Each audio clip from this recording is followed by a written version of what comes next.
Assalamualaikum warahmatullahi wabarakatuh. Alhamdulillahi rabbil alamin, wassalatu wassalamu ala asyrafil mursalin sayyidina wa nabiyyina Muhammad ibn Abdullah rasulil amin wa ala alihi wa ashabihi wa man tabi'ahum bi ihsanin ila yaumiddin. Subhanaka la ilma lana illa ma 'allamtana innaka antal alimul hakim. Rabbi'shrah li sadri wa yassir li amri wahlul 'uqdatan min lisani yafqahu qawli. Rabbi yassir wa la tu'assir, Rabbi tammim bi khair wa ba'd. Saya muliakan bagi saya kasihi Al-Fadhil Ustaz Muzakkir hafizahullah ta'ala, Fadhil Ustaz Amir, dan seluruh hadirin, ibu ayah, abang-abang, kakak-kakak, para santri, para hadirin yang mengikuti secara langsung majlis ini dan mengikuti secara maya. Kita bersyukur kepada Allah Subhanahu wa taala pada pagi ini dapat sama-sama untuk memulakan daurah atau kajian bagi kitab Risalah Puasa di antara syariat dan haqiqah. Di kitab ini saya telah karang pada tahun 2018 di Mesir. Cuma dicetak pada tahun 2019. Dan ketika mana saya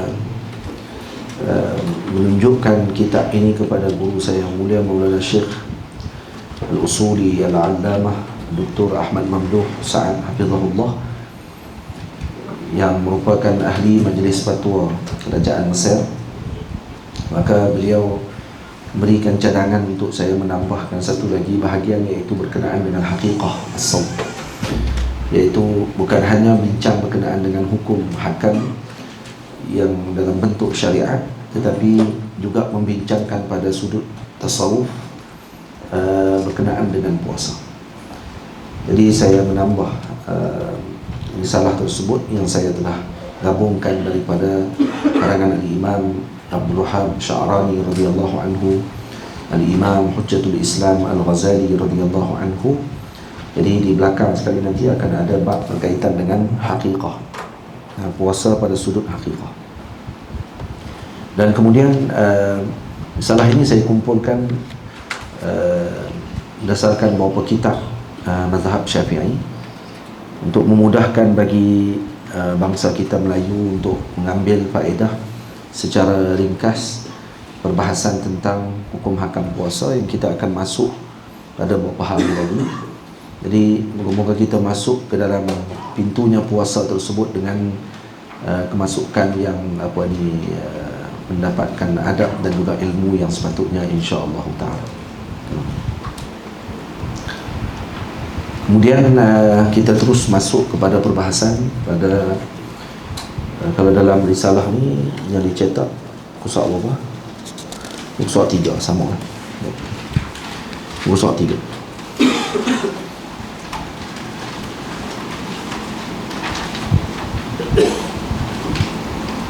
Puasa pada bulan Ramadan. Jadi saya minta untuk seorang baca. Ada siapa nak baca? Ada mic? Mikrofon, siapa baca?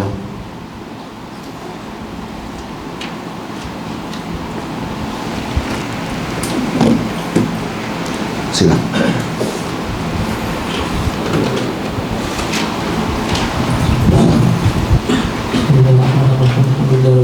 Wassalatu wassalamu ala rasulillah wa ala alihi washabbihi ajma'in. Subhanaka la ilma lana illa ma 'allamtana innaka antal alimul hakim. La hawla wa la quwwata illa billahil aliyyil azim. Qala al-musannif hafizahullah ta'ala wa nafa'ana bihi wa bi'ulumihi fid dharain amin. Puasa pada bulan Ramadan adalah merupakan kefarduan menurut ijma' para ulama. Ianya merupakan perkara yang diketahui secara daruri di dalam agama, yakni maklum minad-din berdarurah. Seseorang yang mengingkari perkara ini adalah dikira kafir, melainkan jika ianya disebabkan kejahilan yang berlaku disebabkan jauh daripada para ulama, atau kerana dia masih baru memeluk Islam. Allah Ta'ala telah berfirman dalam Al-Quran, أعوذ بالله من الشيطان الرجيم شهر رمضان الذي أنزل فيه القرآن. Baginda Rasulullah sallallahu alaihi wasallam telah bersabda, Syahrul Ramadan syahrun kataballahu alaikum siyamahu wa sanantu lakum qiyamahu faman shamahu wa qamahu imanan wa ihtisaba kharaja min dhunubihi ka yawmin waladathu ummuh. Rawahu Ibnu Majah wal Baihaqi fi Syu'abul Iman. Nah, puasa ini telah difardukan di dalam syariat kepada Yahudi dan juga kepada Nasrani.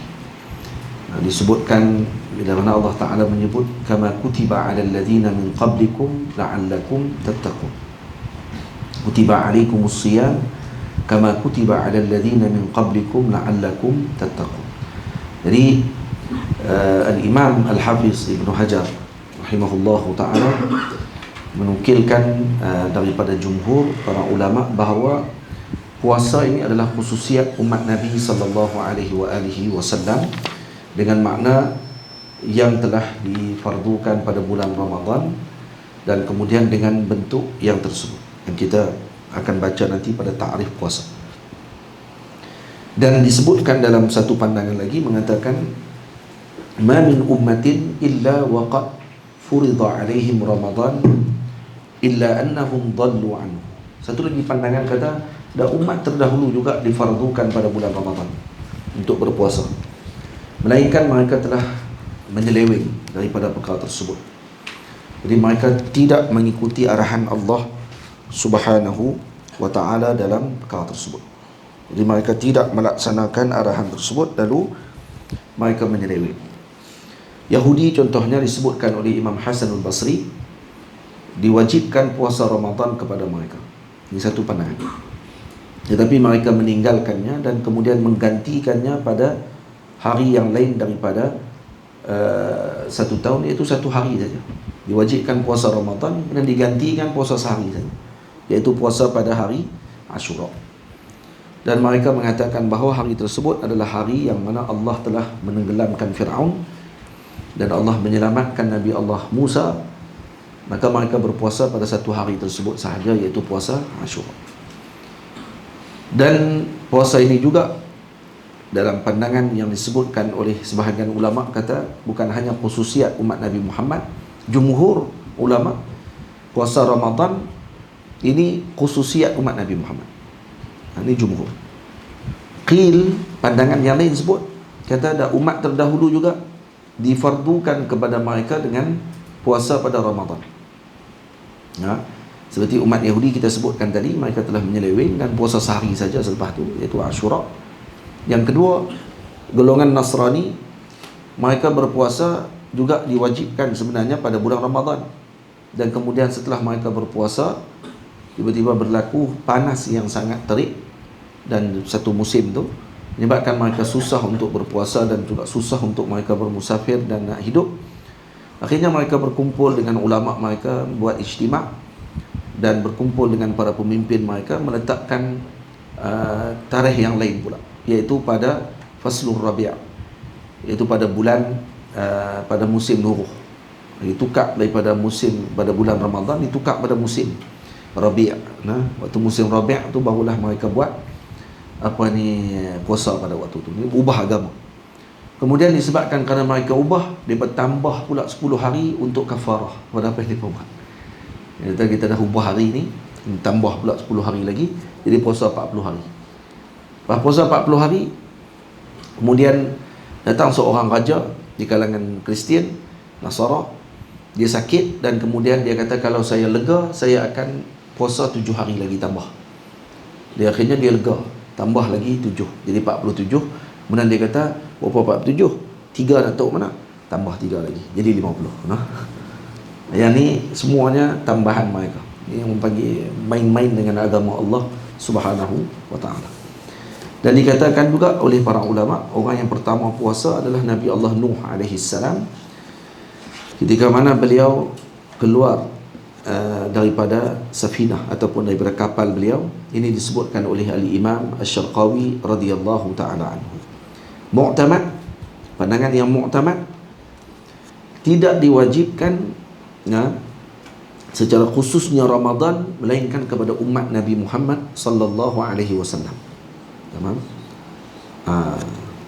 Jadi manakala yang diwajibkan kepada umat yang terdahulu, fasaumun akhar. Ini puasa yang lain, bukan puasa Ramadan. Puasa Ramadan ni hanya khusus kepada umat Nabi sallallahu alaihi wasallam. Itu yang mu'tamad di sisi para jumhur ulama.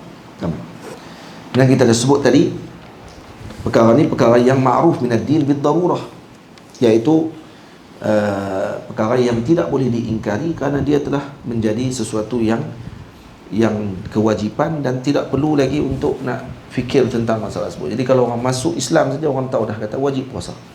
Jadi yang ingkar dengan perkara ni boleh jadi kafir, melainkan dengan dua sebab, iaitu yang pertama kerana jahil. Jahil tadi maksudnya disebabkan jauh daripada para ulama, dan yang kedua kerana dia masih baru lagi memeluk Islam. Yang ni dimaafkan. Kalau tak dikarenakan dengan dua sebab ini, maka boleh jatuh kafir orang yang mengingkari perkara tersebut. Terus puasa berdasarkan bahasa ialah al-imsak, iaitu menahan diri sama ada daripada makan, minum, berbicara dan lain-lain. Manakala berdasarkan syarak, ianya bermaksud imsakun an jami'il mufattirat jami'a naharin qabilin lis-shaumi bi niyyatin makhsusatin. Maksudnya menahan diri daripada segala yang membatalkan puasa sepanjang siang hari yang dibenarkan padanya puasa dengan niat yang tertentu. Jadi puasa berdasarkan lugah bahasa maknanya imsak, yakni mutlaqul imsak. Semata-mata menahan diri daripada makan, semata-mata menahan diri daripada apa sahaja menahan diri dipanggil as-saum. Apa sahaja menahan diri dipanggil saum. Menahan diri daripada makan, menahan diri daripada minum, menahan diri daripada bercakap juga dipanggil saum. Bukan saum hanya menahan diri daripada makan saja dan minum saja, daripada jima' saja, daripada bercakap sekalipun. Tamam? Jadi itu maksud berpuasa pada sudut lughah. Jadi menahan diri daripada apa sahaja dikira saum. Manakala berdasarkan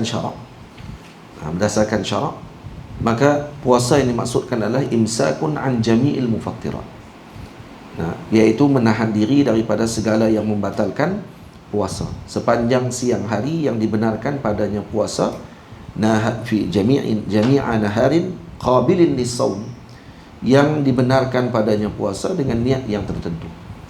Jadi bila disebut imsak an jami'il mufattirat, itu satu, jaga daripada segala yang membatalkan puasa. Jami'a naharin, sepanjang hari, maksudnya termasuk malam, tak termasuk malam. Qabilin lis-shaum, maksudnya pada waktu yang dibenarkan. Jadi bukan semua waktu dibenarkan. Ada beberapa hari yang diharamkan untuk puasa, maka yang itu tidak dikira sebagai puasa pada sudut syarak. Biniyatin makhsusah, dengan niat yang tertentu. Tamam. Jadi kalau ada orang dia bernazar untuk berpuasa, dia kata dia berpuasa, saya nak berpuasa, maka kita nak faham puasa yang mana satu, puasa lughah ke puasa syarak. Maka sudah tentu kita akan faham dengan puasa syarak. Kenapa? Karena kaedah usul menyebut haqiqatus syar'iyyah muqaddamun ala haqiqatin lughawiyah. Haqiqah syar'iyyah itu didahulukan daripada haqiqah lughawiyah. Tamam? Dan juga disebut haqiqatun urfiyah muqaddamatun ala haqiqatin lughawiyah. Haqiqah urfiyah didahulukan daripada haqiqah lughawiyah juga. Itu kaedah usul lah. Jadi haqiqah pada hakikat syarak itu lebih didahulukan daripada hakikat lughah. Dan hakikat uruf pula didahulukan daripada hakikat syarak. Syarimi awal kelah lagi tidak lah.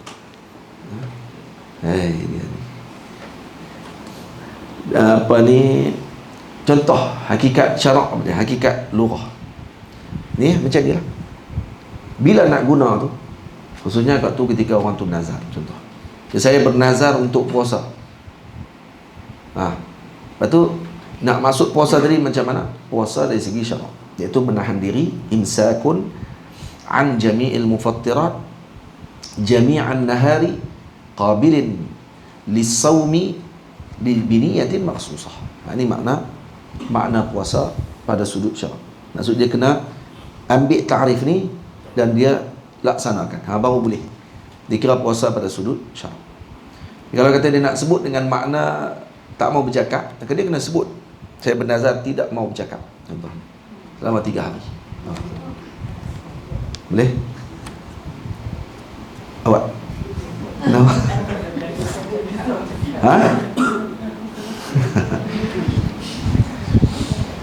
Dan apa ni, kalau haqiqah urfiyah pula muqaddamah ala haqiqah al-lughawiyah. Haqiqah al-urfiyah muqaddamatun ala haqiqatin lughawiyah. Contoh, dari segi lughah dengan apa ni uruf, kita nak pakai yang mana dulu? Nak pakai yang lughah bahasa ke ataupun nak pakai yang uruf? Pakai hak uruf dulu daripada lughah. Contoh daripada daging. Ada orang bernazar tidak mau makan daging. Saya tidak mau makan daging, katanya. Baik. Boleh tak dia makan ikan?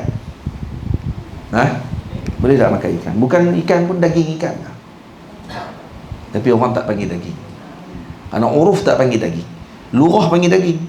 Isi ikan tu daging juga panggil ikan. Ayam, orang panggil daging ayam. Tak, orang tak panggil daging ayam. Orang panggil ayam, isi ayam. Boleh? Jadi kalau orang bernazar tidak mau makan daging, boleh tak dia makan ayam dengan ikan? Boleh. Dari mana ambil? Dari kaedah tadi. Haqiqatun urfiyah muqaddamatun ala haqiqatin lughawiyah. Karena haqiqah urfiyah, daging dinisbah kepada daging lembu dan daging kambing. Daging secara umumnya. Jadi kalau kita pergi kedai, uruf kita macam tu juga. Pergi ke kedai, kita minta kat tokai kedai, saya nak daging sekilo. Lepas tu dia bagi daging, kita kata tak, saya nak ikan. Impor. Saya nak daging ikan. Orang tak panggil daging ikan. Orang panggil daging ni daging lembu. Orang tak akan minta daging ikan. Isi ikan. Ayam pun orang tak panggil daging. Cari mi. Ni teruk berdiri. Berdiri. Awal kelas baru bismillahirrahmanirrahim. Mata dah naik ke langit dah. Mana tadi? Baik, terus. Diwajibkan pegang kitab. Diri sampai tak mengantuk. Terus. Diwajibkan berpuasa di bulan Ramadan jika melihat hilal Ramadan, atau menyempurnakan 30 hari bulan Sya'ban, atau membenarkan seseorang yang dia percayai pada khabarnya bahawa dia telah melihat hilal Ramadan, atau sabit pada orang yang dia percayai tersebut telah melihat anak bulan Ramadan walaupun dengan penyaksian daripada seorang yang adil. Sama. Jadi wajib puasa bulan Ramadan salah satu daripada 4. Yang pertama, melihat hilal Ramadan. Maknanya dia tengok sendiri. Dia tengok hilal Ramadan. Itu satu. Yang kedua, menyempurnakan 30 hari bulan Sya'ban. Ini kalau berlaku ghaib ataupun mendung ataupun kabus yang tebal, tak nampak anak bulan, maka dia menyempurnakan 30 hari bulan Sya'ban. Tadi dia akan sebut, kita akan tengok di dalam ni. Macam nak tahu kata hari tu, kalau kita tak tengok anak bulan pun kita boleh tahu bulan tu 30 hari ke 29 hari. Ada dia punya caranya. Ni 2-3 hari ni bolehlah try tengok. Boleh try tengok. Kalau biasanya tepat macam tu. Yang ketiga, caranya sama ataupun dia membezakan, membenarkan seseorang yang dia percayai pada khabarnya bahawa dia telah melihat hilal Ramadan. Dia membenarkan kalam tersebut. Jadi orang ni dia percayai, yang dia percayai pada khabarnya, yakni ucapannya, bahawa dia telah melihat hilal Ramadan. Orang ni kita percayai dan dia beritahu dia dah tengok hilal Ramadan. Kita membenarkan dia. Maka yang tu pun diwajibkan puasa Ramadan. Ataupun sabit pada orang yang dia percayai tersebut telah melihat anak bulan Ramadan. Jadi dia bukan membenarkan saja, dia sabit pada orang tadi, walaupun dengan penyaksian daripada seorang yang adil. Walaupun daripada penyaksian orang yang adil. Jadi yang ketiga, yang keempat ni, dia tidak membenarkan, tapi itu sabit pada orang yang melihat tadi dan ada saksi. Saksi tadi walau seorang yang adil, saksi tu kata tak, saya saksi, kata memang dia tengok semua dan memang nampak. Jadi dia pun pakai. Hak tu pun wajib juga orang tadi berpuasa. Wajib juga orang tadi berpuasa. Terus. Ya. Hilal Ramadan kan anak bulan. Anak bulan. Saya baik tanya. Hilal tu anak bulan. Melihat anak bulan Ramadan. Baik. Terus. Tak faham tanya tu, tak faham tanya. Tidak diwajibkan beramal dengan pandangan orang yang hanya menetapkan bulan Ramadan dengan pengiraan, tetapi bagi yang membuat pengiraan tersebut wajib baginya berpegang dengan kiraan tersebut. Baik, kalau orang ni berpegang dengan kiraan, wajib dah kita ikut dia. Jadi pegang dengan hisab. Dia tak tengok anak bulan, dia kira hisab. Hisab ni maksudnya adalah dia ada dua cara. Satu yang tengok anak bulan, yang kedua dengan hisab. Hak tengok hisab tak wajib kita ikut. Dia kata kalau ikut kiraan saya, maka bulan jatuh Ramadan jatuh pada sekian hari. Macam kita lah duk tengok tu takwim tu. Nanti ikut takwim hak ni. Tengok-tengok jabatan mahur besar raja-raja umum, anak bulan dilihat pada tarikh sekian, beza dengan hak takwim. Nak pakai hak mana? Pakai hak yang mahur besar raja-raja. Karena mereka melihat dengan hilal. Tengok anak bulan, bukan kira dengan hisab. Hak tadi dengan hisab. Hak tu dikira dengan hisab. Yang kiraan hisab wajib dah kita ikut, tak wajib ikut. Tapi yang kira wajib ikut. Waktu yang kira tu sendiri dia wajib. Sebab dia kira. Bila dia kira-kira, dia sendiri yang kira. Dia wajib untuk pegang dengan hisab dia. Tapi boleh tak dia kata ke orang, tak, dengan hisab saya yang ni lagi tepat daripada tengok anak bulan? Mana boleh? Tak. Kita mendahulukan anak bulan daripada hisab. Boleh? Orang yang hisab dia wajib pegang dengan pandangan dia, dan tak wajib orang lain ikut dia. Boleh faham tak ni? Baik, misal bagi terus. Misal bagi masalah melihat awal bulan Ramadan dengan sempurna 30 hari Syaban dan sempurna 30 hari Syaban ialah seperti berikut. Ini masalah misal bagi masalah melihat awal bulan Ramadan dan sempurna 30 hari Syaban. Ini macam ni contoh. Bila mana telah masuk 29 Syaban, maka setelah maghrib dilakukan proses melihat anak. Jika anak bulan dilihat pada malam tersebut oleh golongan muslimin, maka wajiblah berpuasa pada keesokan harinya. Namun jika mereka tidak nampak anak bulan tersebut atas sebab-sebab tertentu seperti cuaca mendung atau cuaca elok, cuma anak bulan tidak kelihatan, maka pada waktu tersebut ditentukan bahawa bulan Syaban 30 hari. Maka keesokan harinya ditentukan sebagai 30 Syaban dan hari setelahnya ditentukan sebagai hari pertama Ramadan. Seperti yang kita sedia maklum bahawa bulan Islam hanyalah 29 atau 30 hari. Tidak mungkin bulan Islam 28 atau 31 hari. Jawab. Faham tak? Yalah tu. Senang je. Kena syarah pula. Kena syarah. Ringkasannya, bila nak tengok anak bulan, iaitu setelah maghrib 29 Syaban. Bila mana telah masuk 29 Syaban, maka setelah maghrib dilakukan proses melihat anak bulan. Maksudnya maghrib 29 Syaban, bukan maghrib 30. Maghrib 30 esok tu dah satu Ramadan lah. Sebab kita mula hari dengan maghrib. Waktu maghrib masuk dah hari baru. Jangan nak tengok dengan ni handset. Lepas tu kalau kita tengok handset, ni 27 Syaban. Betul? Hari ni dah 27 Syaban. 2 hari lagi nak 29 Syaban. Maghrib lagi masih 27 Syaban ni duk tulis. Padahal dah 28 Syaban dah. Sebab dia duk kira dengan tarikh ni, duk kira sekali dengan pukul 12 malam. Dikira sekali dengan pukul 12 malam juga. Baru dia nak kira selepas tu, baru dikira 28 Syaban. Tak. Jangan lagi zakat lagi ada handset yang selepas pukul 12 malam pun tak tukar-tukar lagi. Pagi pun tak tukar. Tak. Tak, dia yang dikira selepas maghrib. Maghrib saja masuk dah 29 tu, maksudnya ni 27. Maghrib lagi masuk 28. Maghrib esoknya akan masuk 29. Masa 29 tu lah akan dilihat anak bulan. Prosesnya. Kalau anak bulan nampak pada hari tersebut, maka esoknya akan jadi puasa. Esoknya puasa. Jadi kita punya bulan 29 je lah. Kalau tak nampak ataupun cuaca cerah cuma tak nampak anak bulan, macam ada mendung, kabus baik, ataupun kerana tak nampak, hati pun tak nampak, maka ditentukan Syaban pada tahun tersebut, pada bulan tersebut 30 hari. Digenapkan Syaban 30 hari, maka setelah habis 30 Syaban tadi, masuklah 1 Ramadan. Kerana tak ada dalam bulan Islam 31 hari, dan tak ada juga kurang daripada 29. 28 hari pun tidak ada. Boleh? Nampak?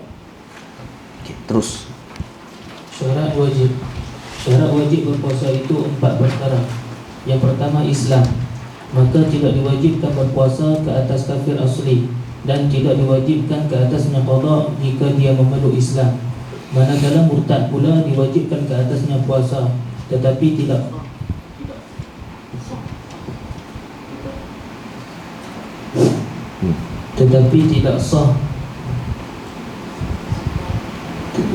tidak sah puasa tersebut sehinggalah dia kembali memeluk Islam. Baik, jadi Islam, syarat pertama yang wajib bagi orang berpuasa ada 4 syarat. Yang pertama Islam. Tak wajib puasa ke atas kafir asli, dan tak wajib juga qada. Baik, boleh tak dia qada? Kalau dia masuk Islam, betul dia nak qada juga, boleh ke tidak? Dia tak wajib qada, tapi boleh tak dia qada? Tak boleh. Tetap tak boleh juga, tak kira apa. Dia tak masuk Islam lagi. Baik, dia tak masuk Islam. Baik, tak masuk Islam, tapi sebenarnya orang yang tidak masuk Islam tetap diwajibkan mereka berpuasa. Wajib puasa. Sebab tu mereka disiksa dalam kubur, disiksa dalam neraka, kerana yang pertama kafir, yang kedua kerana tidak melakukan kewajipan dalam agama. Kerana al-kafir mutalabun bi furu'i syar'iyyah. Kerana orang yang kafir juga dituntut dengan perkara-perkara furu' dalam syarak, seperti zakat, seperti haji, seperti umrah, seperti sembahyang 5 waktu, puasa Ramadan. Itu semua wajib bagi mereka. Tapi kenapa tak boleh buat? Kerana tak masuk Islam. Kerana syarat sah bagi semua itu Islam. Jadi sebab tak masuk Islam dan mereka kekal dengan perkara tersebut, maka disiksa mereka dengan lipat kali ganda. Siksa kerana kafir, siksa juga kerana tidak melakukan perkara-perkara yang difardukan tadi. Baik, pun begitu, setelah mereka masuk Islam, tak wajib mereka qada. Tak wajib mereka qada balik perkara tersebut. Baik, kalau nak qada juga boleh? Tak boleh. Tak sah. Jadi qada pun tak boleh juga. Sebab bukan tidak wajib ni maknanya boleh untuk mereka lakukan, tidak boleh dilakukan qada. Manakala murtad, wajib mereka berpuasa, tetapi tak sah. Kenapa? Kerana tidak sah puasa tersebut sehinggalah dia kembali peluk Islam, baru sah balik. Kerana syarat dia Islam. Maka disebabkan tu, bila mana si murtad kembali memeluk Islam, maka wajib ke atasnya qada keseluruhan perkara wajib yang ditinggalkan ketika murtad. Keseluruhan perkara yang wajib dia yang telah dia tinggalkan. Tamat. Jadi sebab tu disebut sini apa dia? Qada keseluruhan perkara wajib yang ditinggalkan ketika murtad. Ketika murtad maknanya apa dia? Hak waktu dia murtad tu, contoh dia murtad 1 tahun. Tempoh 1 tahun tu dia kena qada semua balik, solatnya, hatta kalau kata dia gila sekalipun pada waktu tersebut. Kenapa? Taghlizan alaih, memberatkan dia pada waktu tersebut. Faham? Baik. Terus. Yang kedua, baligh atau cukup umur. Dan bahaya orang murtad, pahala hak sebelum ni habis semua. Dia tak wajib qada hak yang sebelum tu. Dia wajib qada hak waktu dia murtad tu saja. Tapi hak amalan dia sebelum ni habis ke semua. Faham? Yang kedua, baligh. Baligh atau cukup umur. Ini syarat kedua, baligh atau cukup umur. Maka tidak diwajibkan puasa ke atas kanak-kanak. Namun jika kanak-kanak tersebut sudah memayyiz, sah puasanya tersebut dan mendapat pahala. Namun macam mana nak tahu kata budak dari memayyiz? Macam mana? Tahu beza apa? Apa dia? Jawab soalan aku. Siapa dia Ahmad? Ibu mana nak jawab ni? Agak Tahu membezakan antara buruk dan baik. buruk dan baik, Masya Allah. Dan lebih spesifik lagi, Beza najis. beza najis dengan tak najis. Jadi tahu hukum lah. Boleh. Beza kanan kiri pun tak apa lah. Boleh beza kanan dengan kiri. Boleh makan sendiri dengan tangan dia. Boleh basuh berak dia sendiri. Itu pun dikira tamyiz. Baik. Terus. Namun jika dia belum mumayyiz, maka tidak sah puasa tersebut daripadanya. Kanak-kanak lelaki dan perempuan jika telah sampai umur keduanya 7 tahun, yakni menurut tahun Qamariyah, maka diarahkan Itu kena kira ikut Qamariyah. Kita kena mula dah kira anak-anak cucu kita dengan tahun Qamariyah. Anak tu kena tengok tarikh bila hak yang tahun Hijri lahir. Jadi kira dengan tahun miladi saja. Dia rasa muda. Dia rasa muda. Hak umur 37 dia rasa muda daripada umur kat 39 lah. Dia kena dilajak setahun lebih, dekat 2 tahun. Tamam? Kena kira kerana tu tarikh ataupun umur kiraan taklif. Bukan kiraan taklif, bukan dengan miladi. Kadang-kadang kita tersilap. Anak kita umur dah 7 tahun Qamariyah. Anak kita dah umur 9 tahun Qamariyah, perempuan. Datang haid, ataupun keluar air mani dan seumpamanya. Maka kita tak kira dengan kiraan tersebut. Jadi kita akan jadi banyak terlepas dengan hukum hakam agama. Tamam? Ini kena ambil berat bab tu. 7 tahun menurut tahun Qamariyah, maka diarahkan keduanya berpuasa daripada pihak walinya, yakni penjaganya seperti bapanya, serta dipukul keduanya jika meninggalkan puasa setelah cukup umur 10 tahun. Perkara ini juga dilakukan untuk solat dan wudu. Sama. Solat disebut oleh Nabi SAW, muru auladakum bis salati ibna sab'i sinin. Suruh anak kamu menunaikan salat pada ketika umur 7 tahun. Wadribuhum ibna 10 sinin. Waktu umur 10 tahun. Jadi disuruh umur 7 dan dipukul umur 10. Maknanya 8 dengan 9 nak buat apa? Mafhum. Dipaham pada hadis tersebut. Jadi 7, 8, 9 disuruh. Jadi bukan turuh waktu 7 je, 8, 9 biar dia. Umur 7 disuruh. Main umur 8, 9 dia kata Nabi tak sebut pun ni. Biar pergi ke dia. Umur 10 tu ibarat tu. Tak. Maksud Nabi suruh saja 3 tahun. 7 tahun, 8 tahun, 9 tahun. 10 tahun tak semayang juga. Yang ni kena pukul. Maknanya budak ni dah habis dah. 3 tahun dah suruh. Tanpa pukul, suruh saja. Umur 7 tahun semayang. Budak kalau dah masuk dalam kepala dia semayang, lagi waktu zuhur semayang, waktu asar semayang, waktu maghrib semayang, waktu isyak semayang, panggil dia semayang, tak payah pukul, tarik dia semayang, renjih muka dia, suruh dia bangkit semayang. Yang tu pun akan menyebabkan dia dah didoktrin dalam kepala dia kena semayang. Lahir dia akan semayang, insyaAllah, dengan suruh je 3 tahun.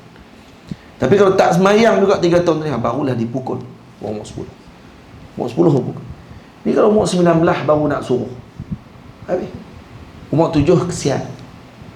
Kesian tengok, tak apalah. Tapi sekolah pi. Nak semayang tak suruh. Umur 8 tahun kesian lagi. Cik lagi. Kata, nak suruh buat apalah, budak-budak. Elok. Umur 19 balok dia. Lemai balok dia tu, tak boleh buat apa dah. Tak usah duduk sembang lah waktu tu. Nak ajak suruh tutup aurat ke, nak suruh ikut cakap mak ayah ke, pakai dah, jauh dah. Illa man rahimah Rabbah. Jadi orang yang diberi rahmat oleh Allah Ta'ala. Sebab tu pendidikan kena bagi betul. Nanti anak-anak kita akan celah kita nanti di akhirat. Kenapa? Kerana ayah tak pernah ajak pun saya untuk solat. Tak pernah tunjuk pun saya untuk solat. Tak pernah ajak pun untuk saya solat. Dan kadang-kadang tak perlu sebut pun. Ayah sembahyang saja sunat dalam rumah, ataupun sembahyang fardu jemaah dalam rumah, maka waktu tu anak tu akan sentiasa mengerti benda tersebut dan dia akan jadi ikut juga dengan ayah. Dan sebab tu kita tengok budak umur 1 tahun, 2 tahun, main-main duduk tepi ayah dia, dia pun rokok, sujud terus. Tak ada yang tidak apa, tak ada sujud terus. Hak tu pun dah sebagai permulaan bahawa dia telah biasa melihat kau tersebut. tahu dah kata ni keluarga yang solat. Faham? Jadi kena suruh umur 7 tahun, 8 tahun, 9 tahun, cukup 10 tahun tak semayang juga, pukul. Baik, bukan semayang saja. Bila Nabi kata muru auladakum bis salati, maka maksud di situ dipaham hanya yang bukan solat saja disuruh, apa saja yang berkait dengan solat, termasuk wuduk. Wuduk juga disuruh untuk mereka melaksanakan. Jadi sebelum umur 7 tahun disuruh tak mereka wuduk? Tak suruh. Kalau budak tu nak semayang, suruh dia wuduk dah waktu tu, tak payah lagi.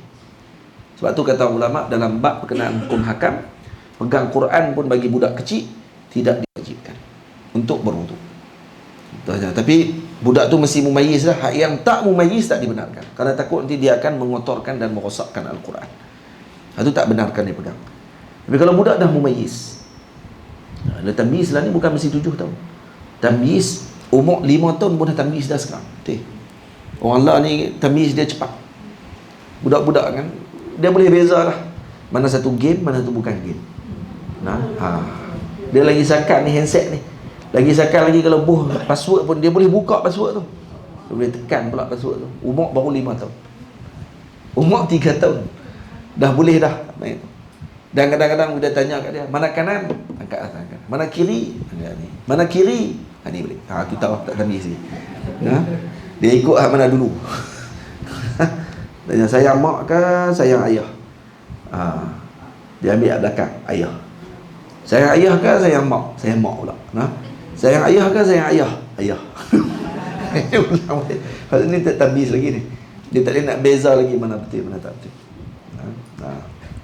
Jadi kalau dia boleh beza dah, dia boleh makan sendiri dah, dia boleh basuh berak dia sendiri dah, kemudian dia boleh tahu kanan dan kiri dia dah dengan tepat, buat bagi keliru pun dia tahu juga mana kanan mana kiri dia. Ini dah tamyiz. Waktu ni dia boleh pegang Quran walau tidak ada wuduk. Walau tak ada wuduk. Sebab ni akan menyusahkan dia, dan kalau dia suruh ambil wuduk, dia tak pergi mengaji Quran lagi.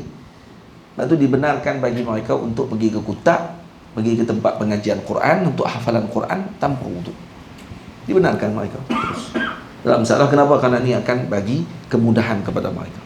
Ini disebut dalam kitab para ulama Syafi'iyah. Tamam? Boleh.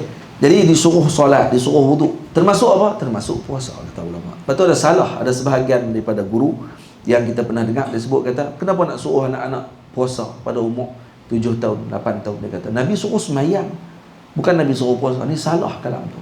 Ini kalam tidak bersandarkan kepada kalamnya para ulama. Tamam? Tapi kita nak kata salah secara total, tak juga. Kerana ada pandangan yang disebut oleh dalam mazhab Maliki, kata macam tu. Tapi kebanyakan para ulama berpandangan bahawa solat, puasa juga adalah sama khitabnya seperti solat. Disuruh kepada anak-anak kecil untuk melaksanakannya ketika umur 7 tahun dan 8 tahun dan 9 tahun. 10 tahun tak start puasa, dipukul, sama seperti ketika mana tidak melaksanakan solat. Faham lagi tak? Yang tu, insyaAllah. Terus yang ketiga syaratnya apa dia? Syarat ketiga berakal. Tidak diwajibkan berpuasa ke atas orang gila. Jika seorang gila berpuasa, maka tidak sah baginya puasa tersebut, kerana dia bukan termasuk ibadah. Sama. Syarat ketiga berakal. Jadi tak wajib bagi orang yang gila. Terus syarat keempat, mampu berpuasa ataupun yang memsuh. Yang memsuh maksudnya yang bertukar jadi binatang, pun tak wajib juga. Elok-elok masuk Ramadan ni jadi kurang. Ini tak wajib. Kurang pun jadi ayam. Tak wajib lah. Baik. Syarat keempat, mampu berpuasa, yakni pada segi zahir dan syarak. Ini memerlukan penerangan yang terperinci. Kemampuan untuk berpuasa dilihat pada dua sudut, iaitu secara hissiyah yakni zahir atau secara syar'iyah. Qudrah hissiyah bermaksud seorang hamba tersebut mampu berpuasa dan menanggung segala kewajipan sewaktu berpuasa. Ini berbeza dengan orang yang sakit serta orang yang tua, kerana kedua-duanya tidak mampu berpuasa serta tidak mampu untuk menanggung jika terdapat halangan untuk berpuasa. Ini dipanggil, ada syarat yang keempat, qudrah, maksudnya ada kemampuan untuk berpuasa. Yang ini pun dikira syarat wajib bagi puasa, iaitu mampu berpuasa. Jadi kalau tak mampu berpuasa, maka tak wajib. Jadi tak mampu ni ada dua. Ada tak mampu pada sudut hissi. Hissi maksudnya pada sudut zahir. pada sudut panca indera, kita nampak depan mata kita, dia tak mampu. Faham? Seperti apa? Seperti orang yang terkena sakit yang la yurja buru'uh. Syahrimi, bangun Syahrimi. Hang dah kalau tidur, orang kata dah bangun. Dia cukup seronok nak tidur tu. Bangun. Orang ni semua tak tidur, hang seorang yang tidur. Bangun. Hei, dia letih apa tau. Dia buat apa malam tahajud sampai 300 rakaat kau. Kau tahajud 300 rakaat, kata mai tidur dalam kelas, habis tak suruh tahajud. Kalau tahajud lah. Kalau tahajud berapa ribu semalam wirid kan Syarimi? Tak usah buat tunduk macam tu lah. Berdiri, orang kata dah ni, kalau mengantuk berdiri sendiri, tak payah orang sebut nama, atau memang minat untuk disebut nama. Lagi kalau kita dah rasa mengantuk je, terus bangun sendiri. Macam tu. Lepas tu kalau dah rasa tenang balik, duduk balik. Lepas tu rasa nak tidur balik, bangkit balik. Tapi dia kata, macam mana saya nak bangkit? Saya dah tertidur waktu tu. Ini taklif dengan perkara yang tidak boleh ditaklifkan. Tak mampu nak bangun kerana dah tidur dah waktu tu. Dah faham lah. Bila rasa mengantuk nak ni, bangkit terus waktu tu untuk bangun balik. Ataupun ambil uduk. Makan coklat pun tak jadi Pak Long. Dia makan coklat ke apa ke, dia letak kat sebelah supaya ngakar tu ya. Lepas tu dia tidur. Try lah kok ada tajribah, boleh kok makan coklat tu dia bagi lega ya. Ya. Nyanyuk. Dia kalau nyanyuk tak ada akal. Habis. Kalau dia tak masuk dalam syarat wajib. Syarat wajib yang kedua, yang ketiga berakal. Kadang-kadang orang tu dia ada hari dia. Hari tak ingat tak kira. Hari yang ingat tu kira. Hari tak ingat tu tak kira. Kalau dia ingat 2 minit, 3 minit je tak kira kat tu pun. Sebab dia hilang akal. Hilang akal ni sebab gila. 1 saat pun habislah puasa dia. Hilang akal saja. Lepas tu kita dengar dia kena tabak balik lah puasa masa dia akan lupa tu.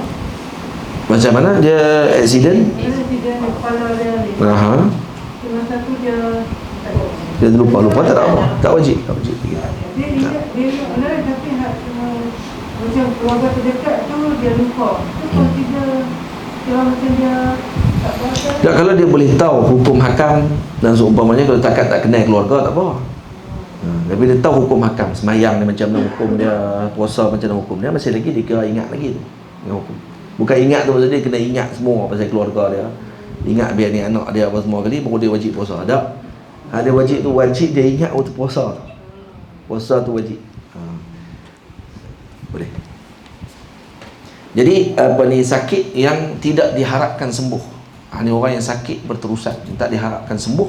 Ini satu orang yang dikira sebagai faqidul qudrah al-hissiyah, yang orang yang hilang qudrah, kemampuan hissi, ataupun orang yang tua, terlalu tua dia bagi.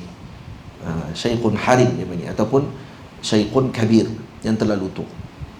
Jadi kedua-dua ni tidak mampu berpuasa dan tidak mampu untuk menanggung jika terdapat halangan untuk berpuasa. Tamam.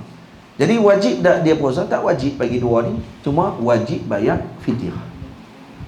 Ni wajib bayar fidyah, cuma tak wajib puasa. Tamam. Baik, qudrah syar'iyah pula terus.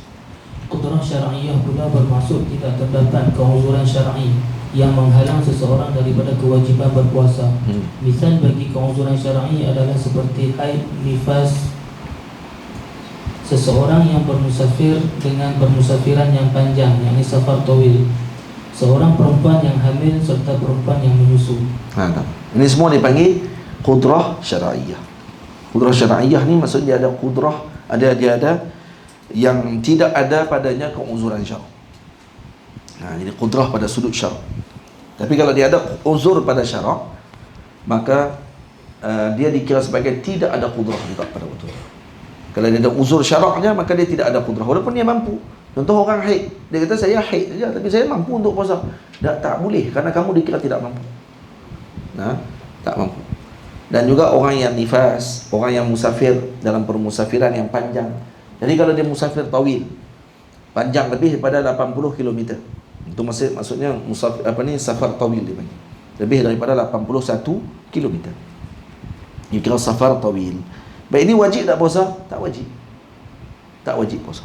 Tapi ada syarat dia lah. Bila dia keluar tu, dia ada syarat dia pula. Bukan mesti safar saja terus dikira sebagai tidak wajib. Dia dah musafir pukul 2 petang.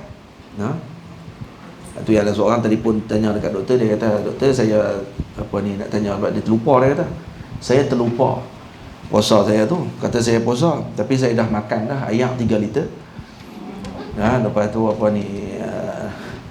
dia kata nasi dekat 2-3 pinggan kok. Kemudian dah makan pula dengan halawiyat lagi, dia kata. Makan dengan manisan lagi semua kali. Macam mana dengan puasa dia? Adakah dikira tu sebagai habuan ataupun hidangan daripada Allah kepada saya? Sampai kawan tak nak jawab. 3 liter air hantar. Tu kan kemah semua tu. Tu bukan kalau kita minum pun satu gelas ni pun dah pada dah. Ni 3 liter sekali minum, ni memang pelahap tu. Tu memang anugerah tu. Baik. Jadi itulah nampak. Terus syarat sah. Syarat sah puasa juga ada 4 perkara. Yang pertama Islam, yang kedua ketiga suci daripada haid dan nifas, yang keempat waktu tersebut dibenarkan berpuasa padanya. Diharamkan malah tidak sah puasa seseorang tersebut jika berpuasa pada 2 hari raya Aidilfitri dan Aidiladha. Baik. Syarat sah puasa ada 4. Jadi syarat wajib, ini syarat sah. Syarat wajib tadi 4. Syarat sah 4 juga. Apa dia? Yang pertama Islam. Islam juga yang pertama tadi yang mewajibkan dia puasa tadi, iaitu Islam fima madha, maksudnya. Atau kalau kata kita baca dengan lebih mendalam lagi, yang wajib puasa ni adalah Islam fima madha. Maksudnya Islam sebelumnya. Sebelumnya dah Islam. Sebab tu orang murtad wajib qada. Kalau tidak lagi orang faham ni murtad enggak wajib buat apa qada sedangkan dia tidak Islam. Waktu tu tak, kerana dia Islam sebelumnya. Nampak? Manakala syarat sah puasa pula Islam bil fi'il pada waktu tu. Sebab tu orang murtad tak sah puasa. Kenapa? Kerana dia tidak Islam bil fi'il. Bil fi'il dengan makna pada bahasa kitab ni. Bil fi'il dengan makna Islam dengan sungguh pada waktu tu. Islam dengan sungguh pada waktu tu. Dia bukan Islam sebelumnya. Saya pernah Islam dulu, kemudian saya murtad. Na'udzubillah. Saya tu orang yang memaklumkan kalam tadi. Kemudian saya nak puasa waktu ketika murtad. Boleh? Tak boleh. Kenapa? Kerana syarat sah puasa adalah mesti Islam bil fi'il. Tu kena catat tu bagi elok. Islam pada syarat wajib apa dia? Islam fima madha. Islam sebelumnya telah Islam. Manakala Islam ketika syarat sah Islam bil fi'il. Yang ni kalau ibu-ibu kata penin dengan tulis tu, tak payah tulis. Ataupun tulis saja. Nanti bila anak buka balik, kok anak balik pada Azhar ke, kok anak mengaji kan, dia tengok, masya-Allah, mak dhabit, masya-Allah, tabarakallah. Ni berguna ni dhabit ni. Berguna dhabit sebab nanti orang akan jadi kata, jadi apa beza disebut syarat sah dengan syarat wajib? Sebab syarat wajib pun ada Islam, syarat sah pun ada Islam. Jadi apa beza ni Islam dengan Islam ni? Dua-dua sama je. Baik dia sebut. Tak, ada beza. Tidak, ulama tak sebut. Jadi macam mana nak tulis? Dekat Islam pada syarat wajib tulis Islam fima madha. Fima madha nak tulis macam mana ni? Tulis macam ni. Malah bangun Allahu Akbar. Ambil tak? Fi ma madha. Ini Islam fi ma madha. Ini syarat wajib. Kalau syarat yang sah pula Islam bil fi'li. Bil fi'li. Boleh faham?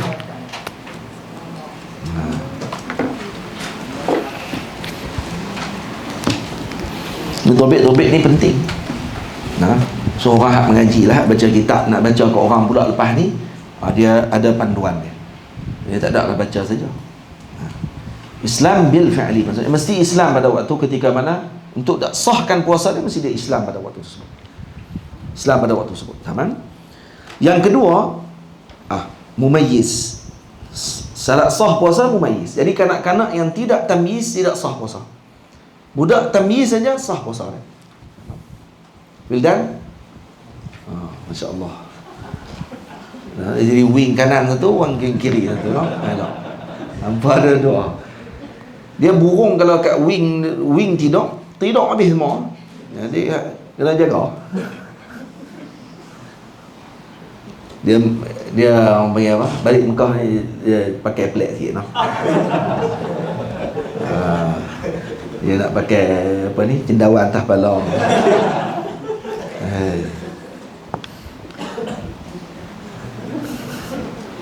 Baik.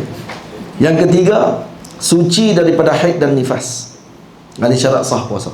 Yang keempat, waktu tersebut dibenarkan berpuasa padanya. Mesti syarat sah, mesti waktu tu dibenarkan puasa. Tak dibenarkan puasa pada waktu tersebut, tak sah puasa. Contohnya puasa pada hari pertama Aidilfitri, tak sah tu. Karena tu waktu tu tak dibenarkan. Puasa pada hari pertama Aidil Adha. Kemudian ayam tasyrik. Puasa pada hari-hari tasyrik, haram hukum dia, tak boleh. Ini disebut tadi. Baik, terus. Diharamkan. Ya. Oh, ni silap. 13. Ni silap. Hak yang betulnya 11, 12, 13. Kita betulkan lagi. Terus. Diharamkan malah tidak sah puasa seseorang tersebut jika berpuasa pada 2 hari raya Aidilfitri dan Aidil Adha, hari tasyrik yang 3, iaitu 11, 12 dan 13. 11, 12, 13, no? Bukan 13, 14, 15 tu silap.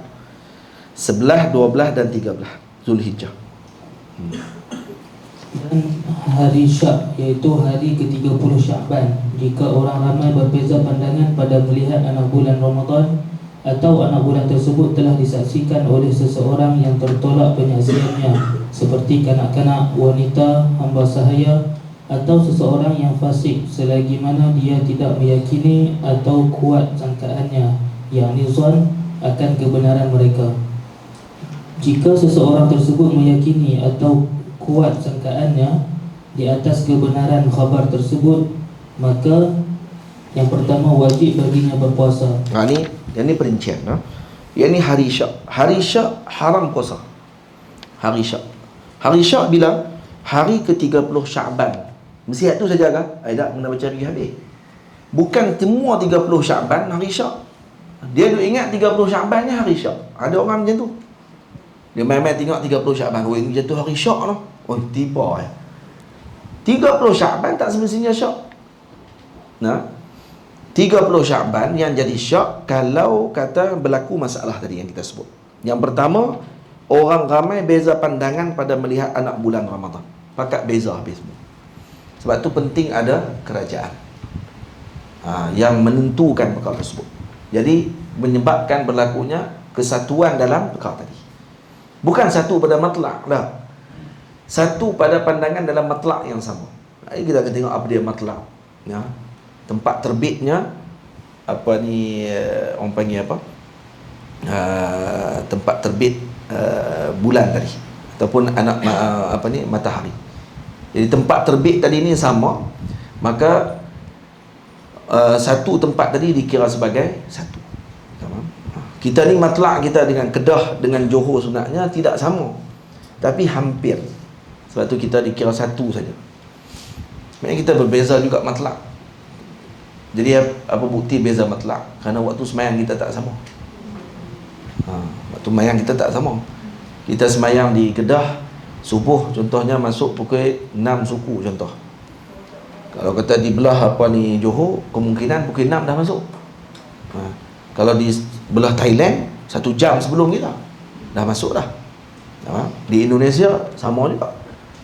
Jadi matlak tak sama maksudnya. Jadi salah kalau ada orang kata kita kena satukan terus, semua kena puasa sama pada waktu. Tak kena. Kenapa? Kerana yang ditentukan adalah dengan hilal. Dan dilihat dengan matlak yang sama, barulah dihukumkan dengan tempat tu yang sama. Jadi sebab tu ni masalah yang perlu kepada adanya pihak yang berwajib yang menentukan perkara tersebut. Itu kena ada kerajaan. Kalau tak ada pemerintah yang menentukan dan juga meletakkan perkara tersebut, akan jadi fauda. Jadi habis kacau bilang. Semua pakat buat pala sendiri. Lagi masa raya, kawan ni tak raya, kawan ni pula kata tak, saya pegang pandangan tak raya lagi. Kawan ni lagi kacau bilang habis semua. Sebab tu dia letakkan dengan apa yang diletakkan oleh pemerintah. Faham? Pemerintah yang inilah yang diakui lah dia punya apa yang mereka telah letakkan tadi. Tapi kalau orang tu sendiri dia nampak, contohnya memang dia nampak sendiri dengan mata kepala dia, kata saya nampak anak bulan tapi pihak kerajaan tak nampak, dia wajib puasa. Dia wajib puasa pada waktu tersebut. Dan orang yang membenarkan dia wajib puasa sekali dengan dia. Nampak? Cuma perlu kat dia buat fauda pada waktu tu untuk dia nak pecah belahkan umat pada waktu tu. Dia kata tak, kerajaan tak betul, kata-kata apa ni masalah melihat tidak melihat ni, tu masalah ijtihadi. Jadi kalau kamu lihat orang ni tak nampak pada waktu tersebut, kamu puasa wajib. Dan kadang kamu ada ilmu dan nampak benda tersebut, kamu puasa. Dan orang yang mempercayai kamu wajib puasa. Yang kita sebut dah tadi kan, ada 3, 4 benda yang perkara yang mewajibkan orang tadi puasa. Tengok hilal dia sendiri nampak, cukup mencukupkan 30 Syaban, ataupun membenarkan orang yang nampak. Membenarkan orang yang nampak pun dikira juga, ataupun sabit bagi orang yang nampak tersebut dan ada saksi, kena juga puasa. Jadi hari Syak 30 Syaban ni, kalau orang ramai berlaku khilaf, ataupun anak bulan tersebut telah disaksikan oleh seorang yang tertolak penyaksiannya. Anak bulan dilihat tapi orang tu tertolak kerana dia fasik contohnya, ataupun kerana dia wanita, ataupun kerana dia kanak-kanak, ataupun kerana dia hamba sahaya, maka tu semua ditolak penyaksian mereka. Penyaksian ditolak, dia kata, selagi mana dia tidak meyakini atau kuat sangkaannya. Tapi kalau dia yakin ataupun kuat sangkaannya, iaitu zan atas kebenaran khabar fasik tersebut. Orang fasik dia percaya, dia rasa macam kuat betul juga ni, walaupun dia fasik tapi dia memang pakar falak. Dia fasik tapi dia pakar falak. Ataupun dia wanita tapi dia ni pakar falak, dan tahu kata dia mengaji falak. Dan dia kanak-kanak tapi memang dia ni pakar falak. Budak kecil tapi mengaji falak, lebih pada orang tua tu. Ataupun dia hamba tapi dia pakar falak, dan dia nampak benda tersebut, dan dia tahu tentang keilmuan masalah berkaitan dengan anak bulan contoh, maka buat macam mana? Wajib baginya berpuasa. Ini yang pertama. Kalau dia yakin ataupun dia kuat sangkaan pada waktu tersebut, kata hari ke-30 Syaban tu adalah hari puasa sebenarnya. 30 Syaban kan 29 hari bulan, lepas maghrib orang tengok. Lepas tengok tu perempuan nampak. Orang perempuan ni nampak anak bulan. Jadi hak lain tak nampak. Tak nampak. Jadi waktu tu dia syak dah. Itu dipanggil Yaumus Syak 30 tu. Sebab bila berlaku masalah yang tersebut. Faham? Jadi kalau kata orang yang tak yakin, tak wajib puasa. Dan tak boleh puasa pada hari tersebut. Haram puasa. Kerana dia puasa ni mesti dengan yakin, masuk dengan waktu yang yakin. Tak boleh puasa dengan agak-agak. Tak boleh. Tapi kalau dia yakin, dia kata walaupun dia ni perempuan tapi saya yakin dengan dia. Kenapa? Kerana dia ni ada ilmu kata. Macam mana orang yang yakin tadi, ataupun dia zan, kuat sangkaan dia kata dia ni betul. Dia yakin ni 100% lah. Kalau zan ni, kalau kata bahasa kalau dari segi kita kira yang mudahnya, 99% sampai berapa? 51%. 51 sampai 99. Ada orang lebih buat 51% sampai 70 lah. Betul 71 sampai tu dikira berapa? Yakin. Sampai 99.99 tu masih lagi zon. Sebab zon bukan sama. Ada zon yang sangat kuat tapi masih tidak jazam. Kalau jazam betul baru 100%. Itu baru yakin dipanggil. Tapi kalau zakat tapi kuatlah dalam pandangan dia. Kuat tu berapa peratus? 80% lah. Okey tak? Tapi saya ni 90% lah. Masih lagi zon tu sebenarnya. Sebab tidak jazam 100%. Jadi apa hukum bagi orang yang macam ni? Wajib puasa. Nah, ini bagi permasalahan orang ramai berbeza padanya tentang melihat anak bulan pada hari Syak. Ini wajib puasa bila? Wajib puasa kalau kata tu perbezaan orang ramai. Ini dia ada dua. Harus puasa kalau permasalahan tersebut disaksikan oleh orang yang tertolak penyaksian. Ini harus. Jadi kalau minta maaf tadi hak perempuan, saya yakin ataupun saya syak lah. Saya zan kata dia memang betul, maka dia wajib tak puasa? Tak, harus saja puasa. Yang wajib puasa bila? Kalau kata masalah tadi berlaku khilaf orang ramai. Boleh faham tak? Jadi ni dua ni. Saya dah sebut cara mudah je ni kalau nak faham ni. Kalau baca balik jelas insya-Allah. Jadi bila dia wajib puasa kalau kata pada hari Syak, ketika berlaku perbezaan pandangan orang ramai, satu kata tidak puasa lagi, satu kata dah puasa. Kemudian bila orang ramai ni masuk dalam lelaki sekali dalam tu, ada orang alim sekali dalam tu contohnya, dan dia yakin ataupun dia syak, dia zan dengan syak tak boleh, dia zan kata betul pada kelompok yang kata puasa, maka wajib dia puasa pada waktu tersebut. Tapi kalau kata satu kelompok lagi, iaitu yang tertolak padanya syahadah, tertolak padanya penyaksian, maksudnya bukan syahadah tu la ilaha illallah tu, tertolak penyaksian. Nah, seperti kanak-kanak melihat, ataupun orang perempuan, ataupun hamba sahaya, ataupun orang fasik, maka apa yang berlaku? Harus sahaja hukumnya berpuasa. Jika ternyata hari Syak tersebut daripada Ramadan, maka dia telah dikira melaksanakan kewajipan puasa tersebut. Contohnya kalau kata dia harus ikut, lepas tu dia pun kata ikutlah, saya ikutlah, harus saja hukumnya, dia pun puasa juga. Tengok-tengok bila kira balik yang betul, sungguh kata memang tu hari puasa sungguh, maka dia telah terlaksana dah kewajipan dia. Baik, nampak tak ni? Kan pening? Pening kan? Pening. Pening makan Panadol. Nah. Baik. Jadi saya ringkaskan perbahasan. Bila hari yang haram puasa? Raya, 2 hari raya. Raya Aidilfitri, Raya Aidil Adha. Lepas tu hari Tasyrik. Hari Tasyrik berapa? 11, 12, 13. Berapa? 11, 12, 13. Kan 11, 12, 13 saja. Zulhijjah lagi 11, 12, 13 Muharram pula, kan? 11, 12, 13 Zulhijjah. Faham? Kemudian yang ketiga apa dia? Hari Syak. Hari Syak haram. Baik, hari Syak apa maknanya?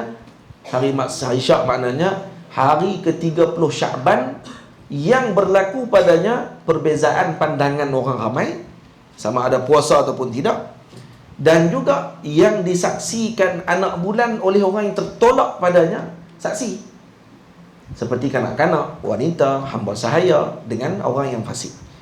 Baik, kalau kita yakin dengan khabar orang ramai tadi, kata 30 hari bulan tu puasa, wajib tak puasa? Wajib. Kalau kita yakin ataupun zan saja. Kalau kita yakin ataupun zan dengan kanak-kanak bagi tahu, wanita bagi tahu, orang fasik bagi tahu, dan juga yang hamba sahaya bagi tahu, wajib tak puasa pada hari itu? Tak wajib, harus saja. Hak tu je.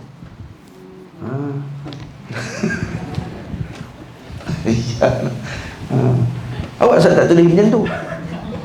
Kalau tulis macam tu, lagi tak faham dah tu. Yang faham tu sebab disyarah selepas tu.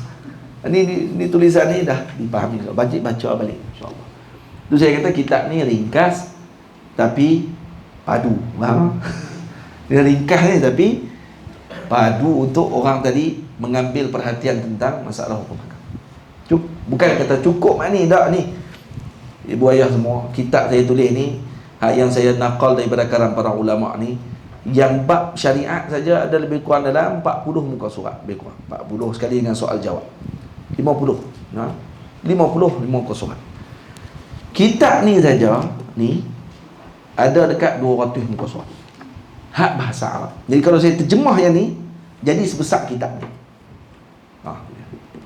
Jadi sama tak perbahasan hak ni dengan hak dalam kitab saya tulis ni? Tak sama lah. Hak ni lebih perinci, banyak lagi masalah dalam ni. Tapi Yang ni kita kata pada dah untuk kita jadikan bekal dalam perjalanan. Dia nak masuk puasa ni, boleh dah ni pun dah tak apa lah. Kurang-kurangnya masa orang duk bincang anak bulan tu, kita tak ada lah berpinat-pinat. Kalau kita tambah anak bulan, hari syak, apa nak tahu pula hari syak ni. Buka ni tengok, ni rupanya hari syak. Ni takrif hari syak. Dia duk sebut hari syak, hari syak, hari syak. Dia pun syak. Dia pun duk syak lagi. Apa dia fahaman dia tentang hari syak. Terus. Yang ketiga, hari-hari setelah 15 Syaban. Ni pun haram puasa. Ni 1, 2 ni bukan nombor 3 ni gabung tu. 1, 2, 3 ni, 3 ni adalah nombor yang selepas. Ni macam mana ni? Dia sebab nombor 4 ni sebenarnya. Ni silap ni. Ni nombor 4 sebenarnya. Betul kan nombor 4? Itu nombor apa tu? Itu nombor 4 lah. Kitab saya hak yang lama silap. Ni hak kitab lama. Nombor 4 nombor 4 hari-hari setelah 15 Syaban tu nombor 4 no? Betul dah no? Alhamdulillah. Nombor 3 juga. Mana satu ni. Depa pun khilaf juga ni pada hari syak ni. Memang tak ada.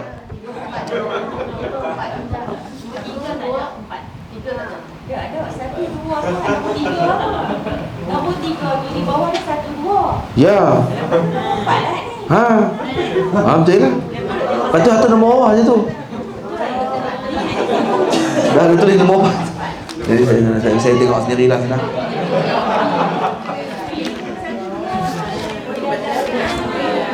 Tu dia. Dia buat kenduri dah. Nombor 4 betul lah. Ini dah betul lah. 3, nombor 4. Ya betul. Sini silap ni nombor kitab saya silap. Ni betul. Ni dah ada pembetulan lah.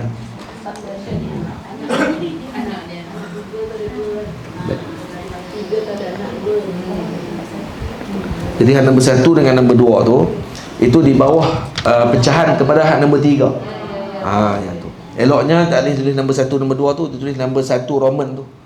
1 titik dengan 2 titik tu kan, tu lagi elok lah. Ataupun alif ba kan, tu lagi elok lah. Tak apalah, kitab saya ikut suka saya komen pun. Kitab orang tak boleh komen lah. Ni kitab saya ikut suka saya lah. Ibu-ibu tak boleh lah komen pula. Dia kata tak, sepatutnya ni lah kan, ni lagi elok. Komen kitab kita lah. Tulis kitab baru lah.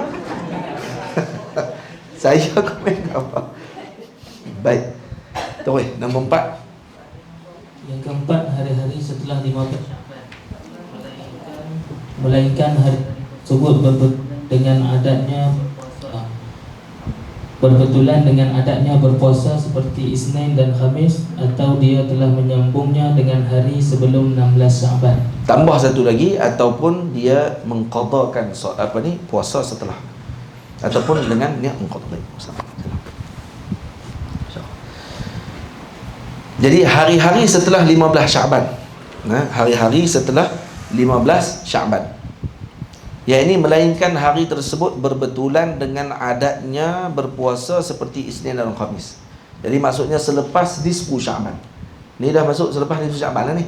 Ni termasuk sekali ni. Baik, boleh tak puasa selepas nisfu Syaban? Tak boleh.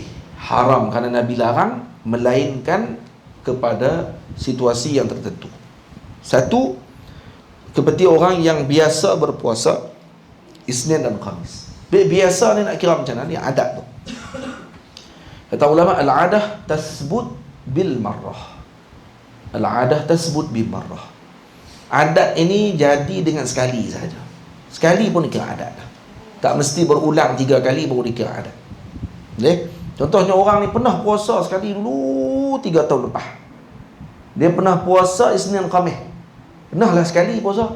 Lepas tu tak puasa dah. Dikira adat tak? Dikira adat waktu tu. Jadi tengok-tengok lepas 15 Syaban, 16 Syaban, dia tak puasa sambung. Dia kalau puasa sambung tak apa. Macam ada orang yang puasa, dipanggil puasa 90 hari. Puasa Rejab 30 hari, puasa Syaban 30 hari, puasa Ramadan 30 hari. Dipanggil puasa 90. Puasa ni pahalanya besar. Faham? Baik, kalau kata dia tak puasa macam tu, masuk 15 Syaban baru dia start nak puasa. Lepas tu dia sambung 16 Syaban, 17 Syaban, 18 Syaban, 19 Syaban. Boleh tak? Boleh, tak ada masalah. Sebab dia dah puasa sebelum daripada 16. Ini 15 dan lepas tu saya sebut setelah 15. Setelah 15 maksudnya apa? 16 dan ke atas. Nampak? Jadi boleh tak dia puasa macam tu? Boleh, tak ada masalah kalau dia bersambung. Tu sebab tu saya sebut, atau dia telah menyambungnya dengan hari sebelum 16 Syaban. Dia sambung. Kalau dia berhenti tengah-tengah, 15 dia puasa, 16 dia puasa, 17 puasa, 18 tak mau, 19 nak puasa balik boleh tak? Tak boleh. Tamam? Kecuali 19 tu hari Isnin. Dia nak puasa hari Isnin pula, dia kata boleh puasa hari Isnin kerana tu adat dia. Hari Selasa tu boleh tak? Tak boleh lah, ada selang dah tadi. Lepas tu masuk hari Khamis pula. Hari Khamis boleh tak nak puasa? Boleh pula, kerana dia puasa hari Khamis. Itu makna kalau kata puasanya pernah adatnya puasa Isnin dan Khamis. Ataupun dia nak qada puasa, dia tak sempat nak qada puasa dia Ramadan yang lepas, maka dia qada pada selepas tersebut, selepas 15 Syaban. Boleh ke tidak? Boleh. Contohnya bagi perempuan yang uzur syar'i. Faham? Ya. Kalau sebelum 15 Syaban tu, yang Isnin Khamis dia bila lepas 15 dia semua dia ni Isnin Khamis dia bukan dia nak bagi bertambah lebih Isnin Selasa Rabu Khamis, tak boleh. Kecuali dia sambung 15, 16, 17, 18 tu sambung tak apa. Tapi kalau dia tak sambung nak puasa Isnin Khamis je, Isnin Khamis boleh. Sebab dia pernah puasa dah sebelum tu. Pernah puasa sebelum tu maksudnya dia mesti puasa selalu kah? Dah tak mesti selalu. Walau sekali saja dia pernah puasa dah Isnin Khamis pun boleh dah untuk dia laksanakan sunnah tersebut, untuk dia puasa Isnin Khamis.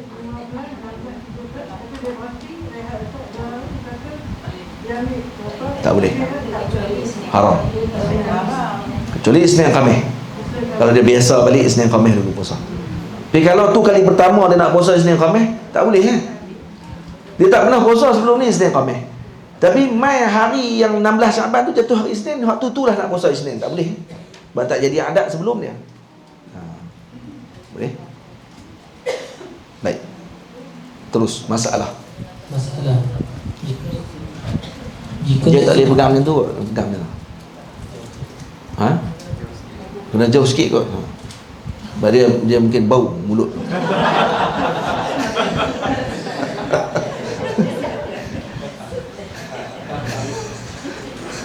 Gelak kau orang macam ni. Masalah. Jika seseorang telah melaksanakan puasa sunat, maka harus baginya untuk membatalkan amalan tersebut. Ini berdasarkan kaedah ulama, an-nafil amiru nafsi. Jadi kalau seorang melaksanakan puasa sunat, harus baginya untuk membatalkan amalan tersebut. Kita tengah puasa sunat, boleh tak kita nak batalkan puasa sunat kita? Boleh. Pipi rumah kenduri kita tengah puasa sunat, pergi rumah kenduri, tuan rumah kata awak tak makan, puasa wajib ke? Dah puasa sunat Isnin Khamis kan? Buka lah kata, makan lah sekali. Tak boleh dah. An-nafil amiru nafsi, dia boleh buka puasa. Kalau dia nak teruskan silakan, tak ada masalah. Dia tak apalah. Tuan rumah pun kena ni lah. Kalau tuan rumah berasa hati waktu tersebut, kita tahu kata dia berasa kita tak makan, buka puasa. Tapi kalau kata tuan rumah pun faham dah kita memang kuat puasa, tuan rumah kata kita main pun tak apalah, kita main meraihkan majlis pun dah tak apalah, pun tak apalah, itu tak apa, tak ada masalah. Tak buka pun tak apa. Jadi maksudnya pada an-nafil amiru nafsi, seseorang yang melakukan amal sunat, maka dia adalah ketua kepada dirinya. Ketua pada dirinya betul maksudnya dia boleh memilih sama ada mahu meneruskan atau membatalkannya. Tapi kalau puasa wajib tak boleh. Kalau dalam Quran Allah tak sebut wala tubtilu a'malakum, jangan dibatalkan amalan kamu.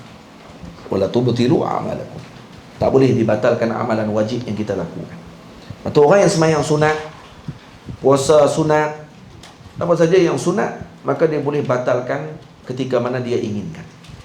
Tengah duduk sembahyang sunat 2 rakaat, mak panggil contohnya, dia nak, mak sakit pula, nak suruh minta tolong, kena tak berhenti pada waktu tersebut? Kena berhenti waktu, ataupun dia dibenarkan berhenti waktu. Tapi kalau dia kata memang dia nak panggil pun kan, dia tak ada apa pun, sekali lepas habis 1 rakaat ni boleh lah, tak ada masalah. Tapi kalau kata dia berhenti pada waktu tersebut dengan segera, itu lebih ahsan, lebih baik. Terus faedah yang sangat menarik. Faedah yang sangat menarik. Al-Imam Muhammad Al-Jurdani rahimahullah ta'ala menyebutkan bahawa Al-Imam Al-Bujairimi telah menyebutkan di dalam hasyiahnya ke atas kitab Al-Minhaj bahawa Manhaj karangan siapa? Syekh Zakaria Al-Ansari. Syekh Zakaria mana? Syekhul Islam Zakaria Ansari. Syekhul Islam Zakaria Ansari karang kitab Manhaj. Al-Manhaj mukhtasar kepada Minhajut Talibin dan dihasyiahkan oleh Al-Imam Al-Bujairimi. Al-Imam Al-Bujairimi radhiyallahu anhu menghasyiahkan kitab. Hasyiah maksudnya apa? Syarah ke atas syarah. Terus sesungguhnya bulan tidak akan terselindung. Kalau syarah manhaj apa dia? Syarah manhaj apa dia? Amirul Bidayatul Mujtahid. Syarah manhaj Fathul Wahhab. Fathul Wahhab syarah manhaj. Dan hasyiahnya ada hasyiah Al-Imam Al-Bujairimi. Ada hasyiah Al-Bujairimi ala al-manhaj. Tamam. Sila. Hasyiah Al-Bujairimi lain daripada Fathul Wahhab.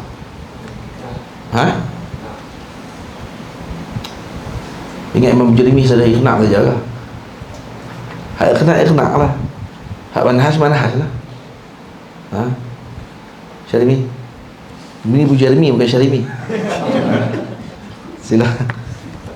Ada dua. Imam Bujairimi ada syarah manhaj pun ada, hasyiah manhaj pun ada hasyiah iqna' pun ada. Hasyiah iqna' ma'ruf. Hasyiah manhaj pun ada. Ada di Zawiyah ada. Salah dia tak baca. Terus sesungguhnya bulan tidak akan terlindung. Tadi faedah ni tengok elok-elok. Lepas tu terai tengok. Sesungguhnya bulan tidak akan terlindung atau tertutup lebih daripada 2 malam pada akhir bulan Islam selama-lamanya. Takkan terlindung ataupun tertutup lebih daripada 2 malam pada akhir bulan Islam selama-lamanya. Tengok dalam bulan Islam, dia takkan terlindung 2 malam berturut-turut. Bulan jika terlindung daripada penglihatan selama 2 malam, maka dapat diketahui bahawa kiraan hari pada bulan tersebut adalah sempurna 30 hari. Tamam. Jika ianya terlindung selama 1 malam, yakni pada akhir bulan, maka dapat diketahui bahawa kiraan hari pada bulan tersebut adalah berkurangan, iaitu 29 hari. Tamam. Apa yang dimaksudkan dengan terlindung bulan pada 2 malam tersebut ialah ianya tidak zahir kelihatan pada kedua-dua malam, dan zahir yakni kelihatan bulan tersebut setelah terbit fajar. Di hujung bulan ni 27 hari bulan. 28 dengan 29 cuba tengok bulan. Nampak ke tak bulan? Kalau tak nampak bulan, tamam.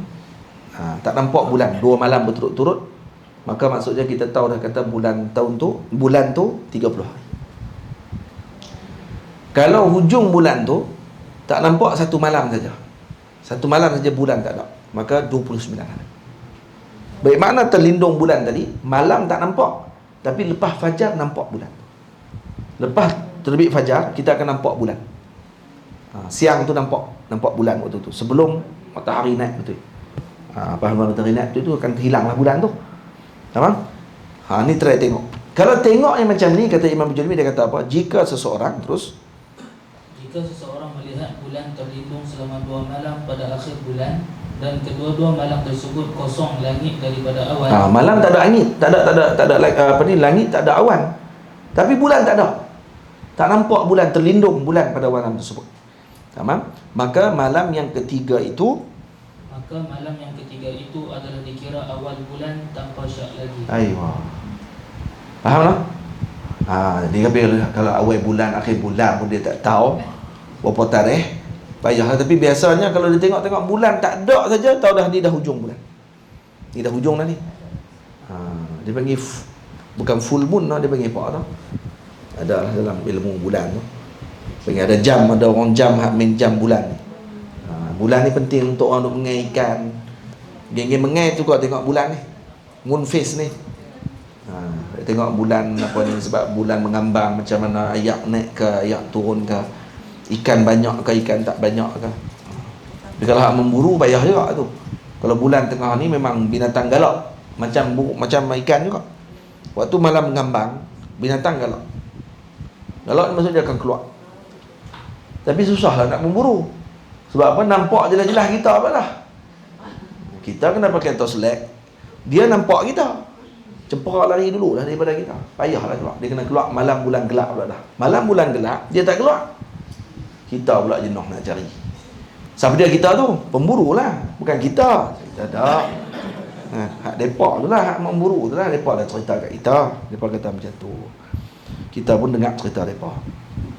Yang ni pun Mak Saleh pun cerita dalam buku-buku mereka. Dalam kisah-kisah apa ni? Dalam kisah-kisah pemburu mereka. Ada dalam cerita orang putih pun mereka ada dokumentari cerita bab masalah tersebut. Ni pun ilmu juga, no? Ilmu hutan dia panggil. Jadi kalau kata mengambil apa ni, kalau orang tengok macam tu, 2 malam terakhir nampak hilang bulan, tak ada, maka tahu dah hari ketiga selepas tu, maka tidak syak lagi masuk dah bulan baru. Masuk bulan baru. Faham tak? Jadi malam bila ni 27, 28 dengan 29 ni, malam ni boleh tengok dah. Malam ni nampak tak bulan? Malam ni malam 28 ni. Tengok bulan ada tak, tak ada. Kemudian kalau ada bulan, okey, tengok malam esok pula. Ada tak bulan? Tengok. Boleh. Kita terbit tengok hak ni, hak dalam kitab ni. InsyaAllah. Seperti yang disebut oleh Imam Jurdani ni, akan berlaku. Ini ilmu yang ajib, no? Terus. Kata apa lagi? Mengambil berat. Mengambil berat hal ini adalah wajib bagi setiap Muslim. Wajib, no? Untuk kita ambil berat ni. Tahu? Dia kata penting ilmu. Tapi kalau tak ada ilmu, kita rasa tak ada apa lah. Dia tengok bulan macam tu no? Jika seseorang Muslim itu mengambil berat terhadap masalah ini, maka ianya memadai baginya daripada melihat anak bulan Ramadan, dan tidak akan terlepas daripadanya sehari daripada Ramadan jika ianya sempurna 30 hari. Tengok. Kalau tengok yang ni pun dia sudah memadai dah untuk dia tahu bila 1 Ramadan. Dia tahu dah. Jadi malam ni pakat tengok. Malam ni berapa? 27 ni. Malam ni 28. Tolong peringat. Hak tak ingat tolong ingatkan. Ada grup tu pakai ingat. Tolong pakai tengok ke langit. Tengok ke langit je. Ini Nabi Isa turun ke apa. Tak payahlah tu. Dia bukan kira ni orang malah. Dia kerja nak tu ya. Saya tunggu Imam Mahdi turun. Yang imam kat masjid tunggu 5 waktu, haram dia tak pergi pun. Hak tu kata. Ada seorang Arab tu dia tulis. Dia kata tunggu Imam Mahdi turun, dia kata. Yang imam 5 waktu duk tunggu. Dia tak main-main. Dia duduk kaluk dekat depan komputer dia bila Imam Mahdi nak turun. Hilang. Macam pakai cendawan dah balak. Baik, terus. Hadis yang menyatakan sumu li ru'yatihi ila akhir. Alif lam kha tu apa dia? Yang duk baca sumu li ru'yatihi ila dan ila akhirih. Atau alif lam kha tu apa dia? Dia panggil nahtun. Nahtul Arabi dia panggil. Nah ni apa dia? Ringkasan. Ringkasan kepada maksud ila akhirih. Atau kalau kita baca sumu li ru'yatihi ila akhirih, lepas tu belakang tulis alif ha. Alif ha bulat. Tu maksud dia. Bukan saya duk baca. Maksudnya ni pengarang letih. Dia letih karang kitab tu, lepas tu dia berhenti kat tu, dia kata letih. Dah tu maksudnya intaha. Kalau kita tulis, macam mana kita nak baca? Baca dengan penuh dan bukan baca yang ditulis. Jangan baca sumu li ru'yatihi ilah. Sumu li ru'yatihi ila akhirih. Kena baca ila akhirih walaupun tulis ilah. Ataupun tulis ha belakang intaha. Kena baca. Tak boleh baca yang nahtun tadi. Tak boleh baca yang ringkasan. Kecuali satu saja. Apa dia? Syarimi.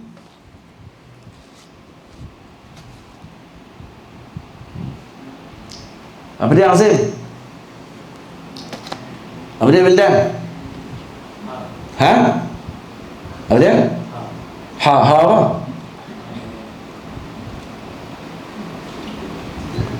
Ha apa Amirul? Ha apa Zahid? Ha tahwil isnad, dipanggil ha. Kalau baca hadis, dia akan ada haddatsana fulan, haddatsana fulan, haddatsana fulan, ditulis ha. Dalam sanad tu ditulis ha. Ha tu baca ha. Tak payah baca tahwil atau tak payah baca tahdis, baca ha saja. Ha tu saja dibaca, nahtun yang dibaca ha. Tu pun jangan baca, kata Maulana Syekh Usamah, jangan baca ha, jangan ada hamzah kat belakang. Baca ha saja. Ha dah tu. Ha baca. Untuk nak bagi tahu kata ada tahwil isnad ataupun berlaku perubahan sanad. Ni ilmu.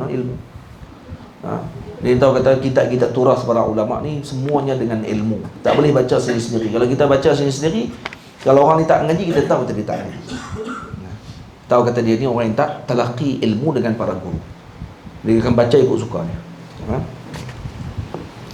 Betul, kalau Quran kalau orang tak talaqi, pergi baca sendiri, dia buka-buka terus nak baca, dia akan baca alam. Alif lam mim jadi alam. Tiba. Ni alam mana apa ni? Banyak alif lam mim. Dia tak baca dengan alif lam mim, dia baca dengan alam. Baik, terus. Sumu li ru'yatihi ila akhirih. Itu ditujukan kepada orang yang tidak mengetahui tentang permasalahan ini. Jadi hadis, kata Imam Bujairmi, hadis sumu li ru'yatihi, yani ru'yatil hilal, ini kepada orang yang tak tahu tentang masalah. Tak tahu tentang masalah, nampak bulan pada hujung bulan. Kalau bulan terlindung 2 malam berturut-turut, bermakna bulan tersebut 30 hari. Kalau malam bulannya terlindung 1 malam sahaja, maka bulan pada tahun tersebut 29 hari. Boleh faham? Baik. Kita buka dulu dalam kalau buka dulu dalam Allahumma salli ala sayyidina Muhammad dan takwim pada tahun ni berapa hari? Syaban 29 kan 30? Kita tengok balik takwim. Kalau tengok takwim balik, tengok 30 contohnya, 30 Syaban. Maknanya kalau ni ini 27 kan, ini 27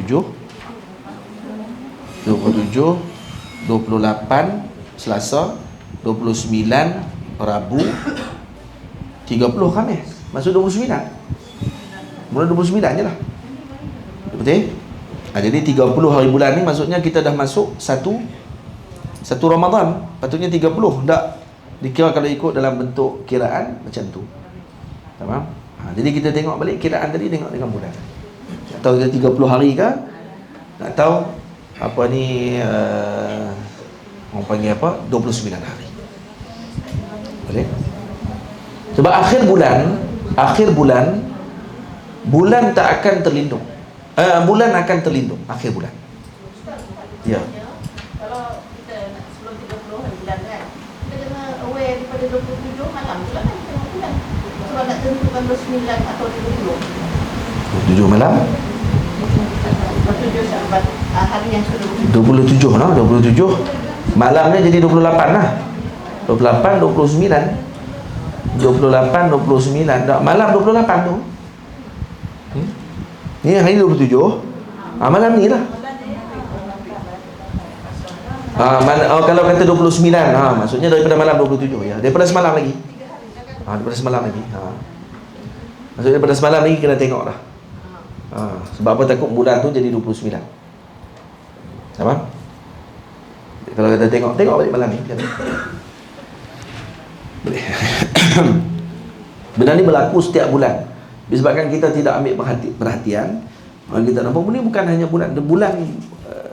Ibu-ibu semua, ayah-ayah semua kalau nak tahu, melihat anak bulan ni bukan hanya berlaku pada bulan yang penting saja. Setiap bulan akan tengok anak bulan. Setiap bulan akan tengok balik anak bulan. Bukan hanya bulan penting saja. Bukan nak masuk Ramadan je baru tengok. Tak, nak masuk Rabiul Awal tengok anak bulan. Nak masuk Rabiul Akhir tengok anak bulan. Nak masuk bulan Zulqa'dah, Zulhijjah tengok anak bulan. Bukannya tengok anak bulan waktu nak masuk Ramadan je. Lepas tu tengok anak bulan waktu nak raya. Dia ingat tu je dah. Sebab tu bila tengok anak bulan berlaku perbezaan.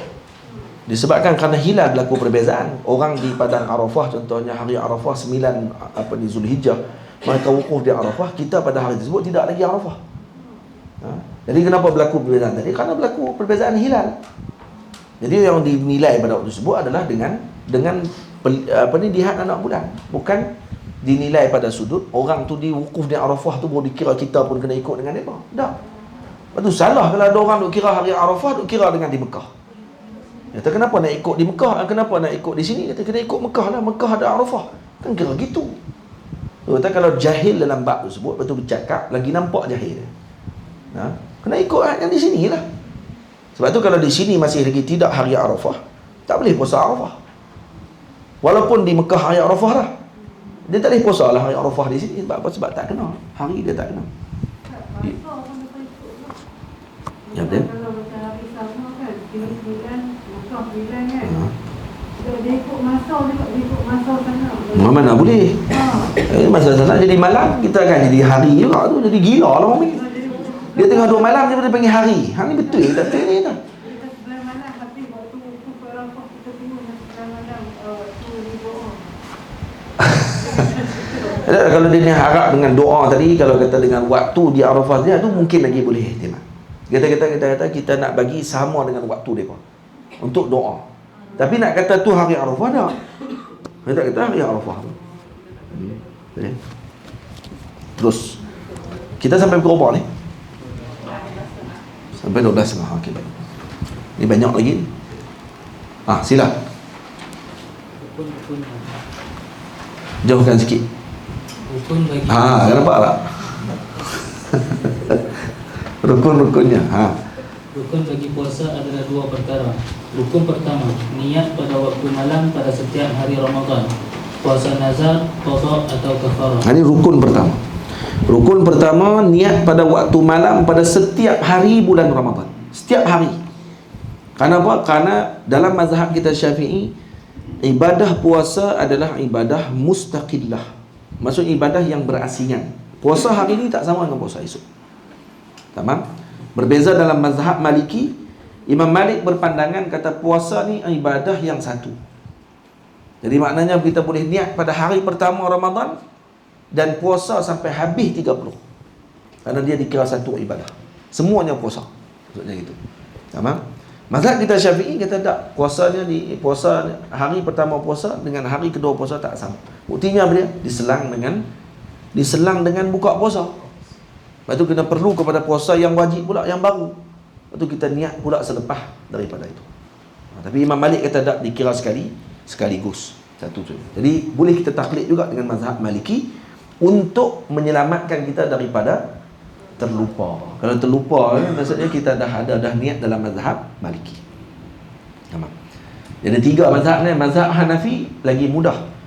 Kalau kata terlupa lepas subuh, boleh lagi niat sebelum tergelincir matahari. Mazhab Maliki, mazhab Hanafi, dia sama macam puasa sunat kita.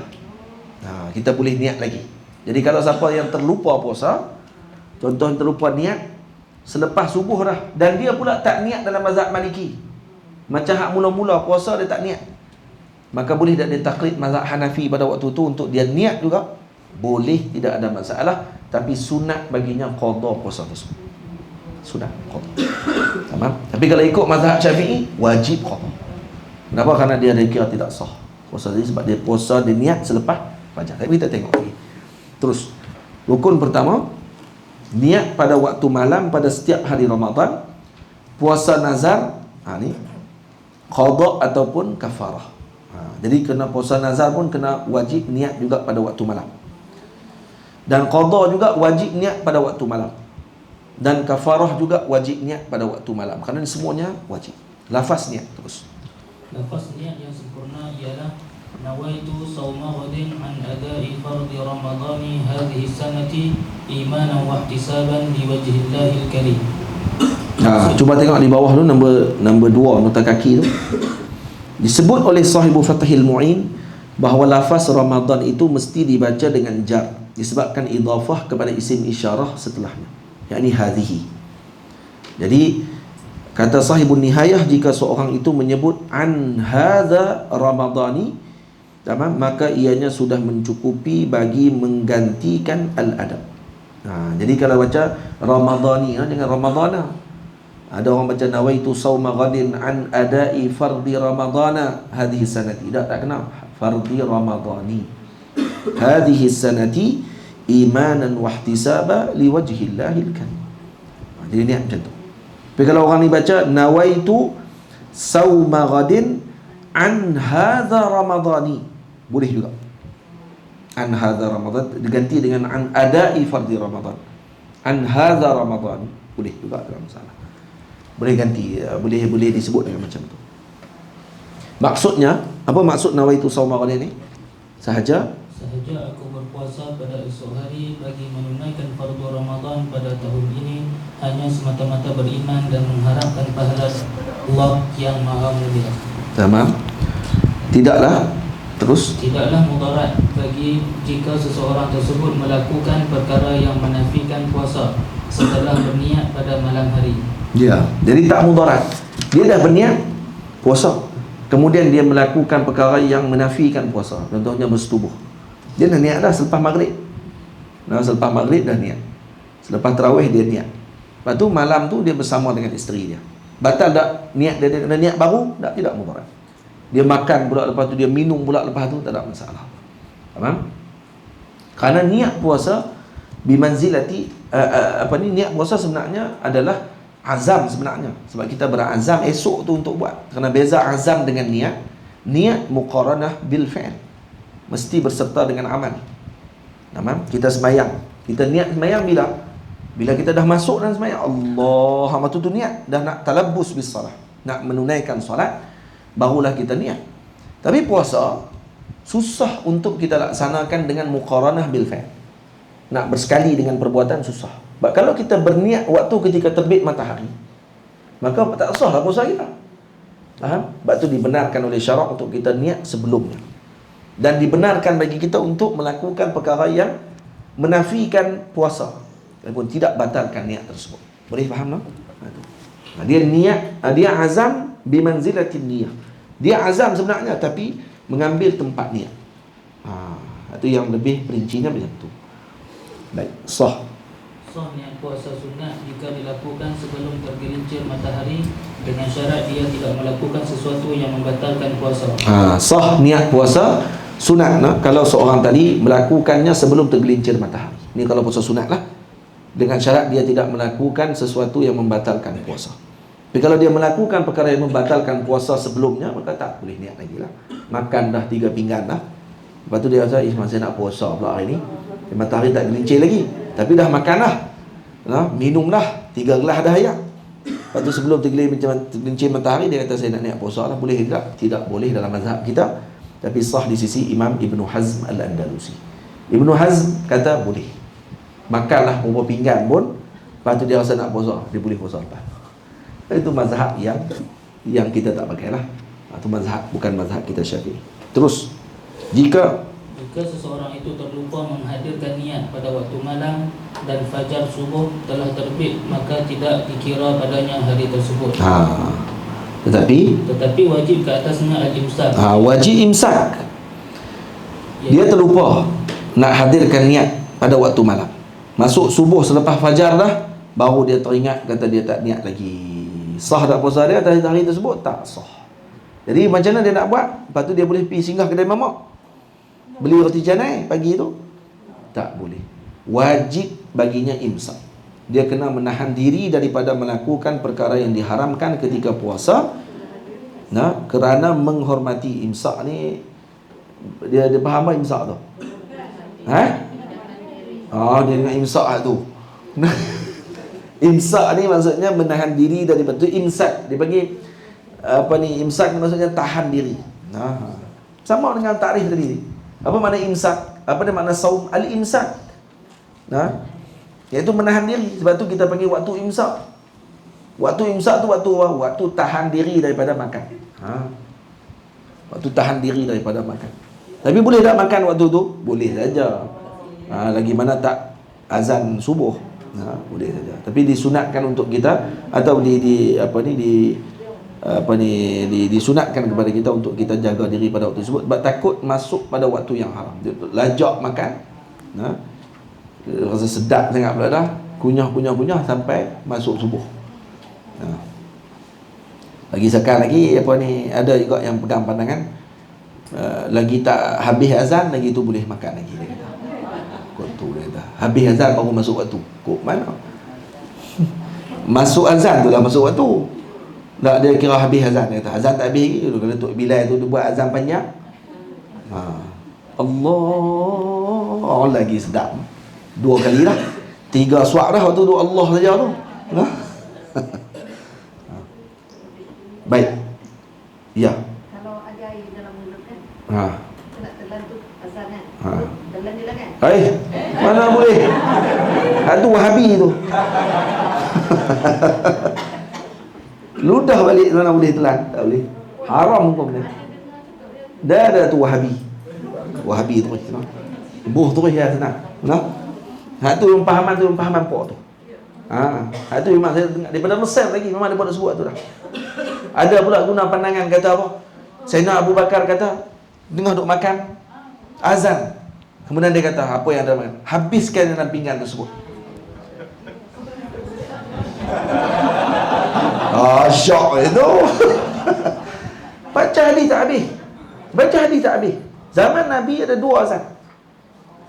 Azan tu azan waktu sebelum imsak.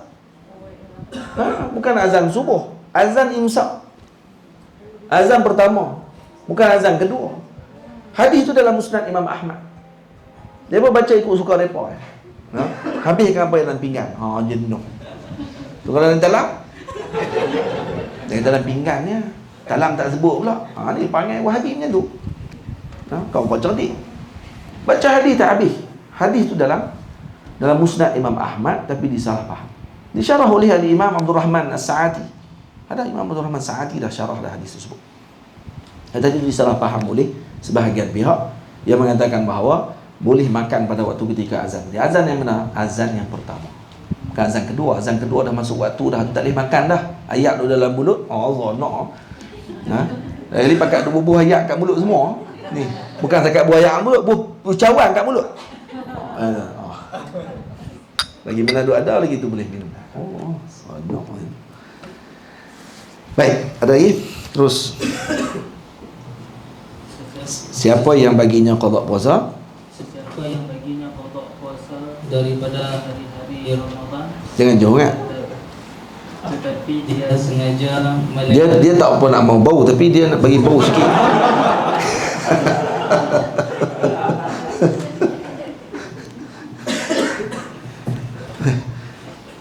Sesiapa yang baginya qada puasa daripada hari-hari Ramadan tetapi dia sengaja melewat-lewatkannya sehingga masuk Ramadan yang seterusnya, maka hukumnya adalah haram dan wajib baginya fidyah iaitu 1 mud, yakni secupak bagi setiap 1 hari.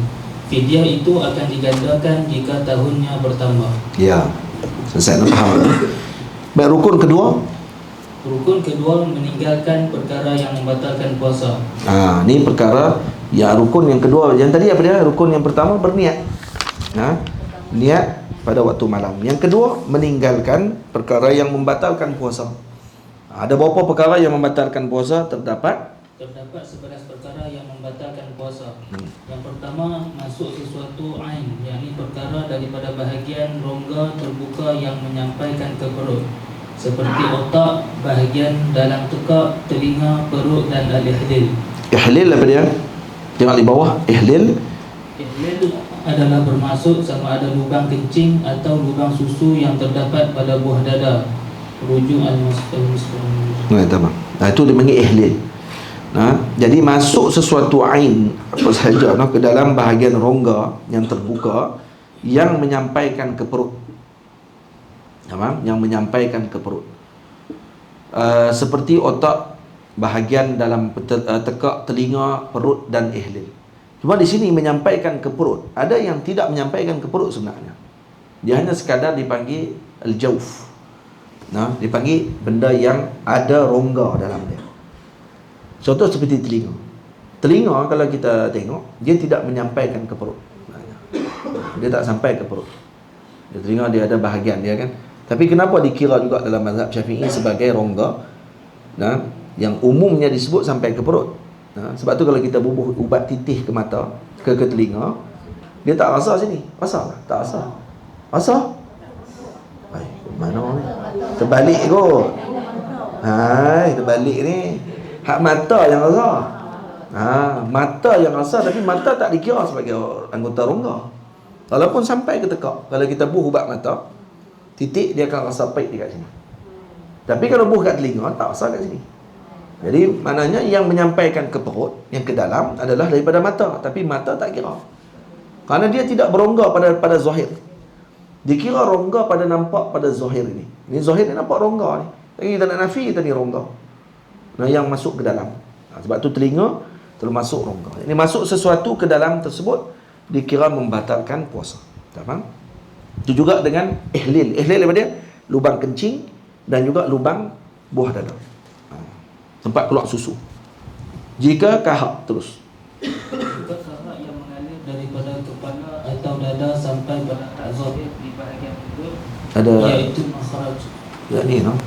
Terus jika kahak yang mengalir daripada kepala, Jika kahak yang mengalir daripada kepala atau dada sampai pada hak zahir di bahagian mulut, iaitu makhraj al-kha, kemudian ianya kembali masuk ke dalam rongga perut sedang ia mampu untuk mengeluarkannya, maka puasanya terbatal. baik.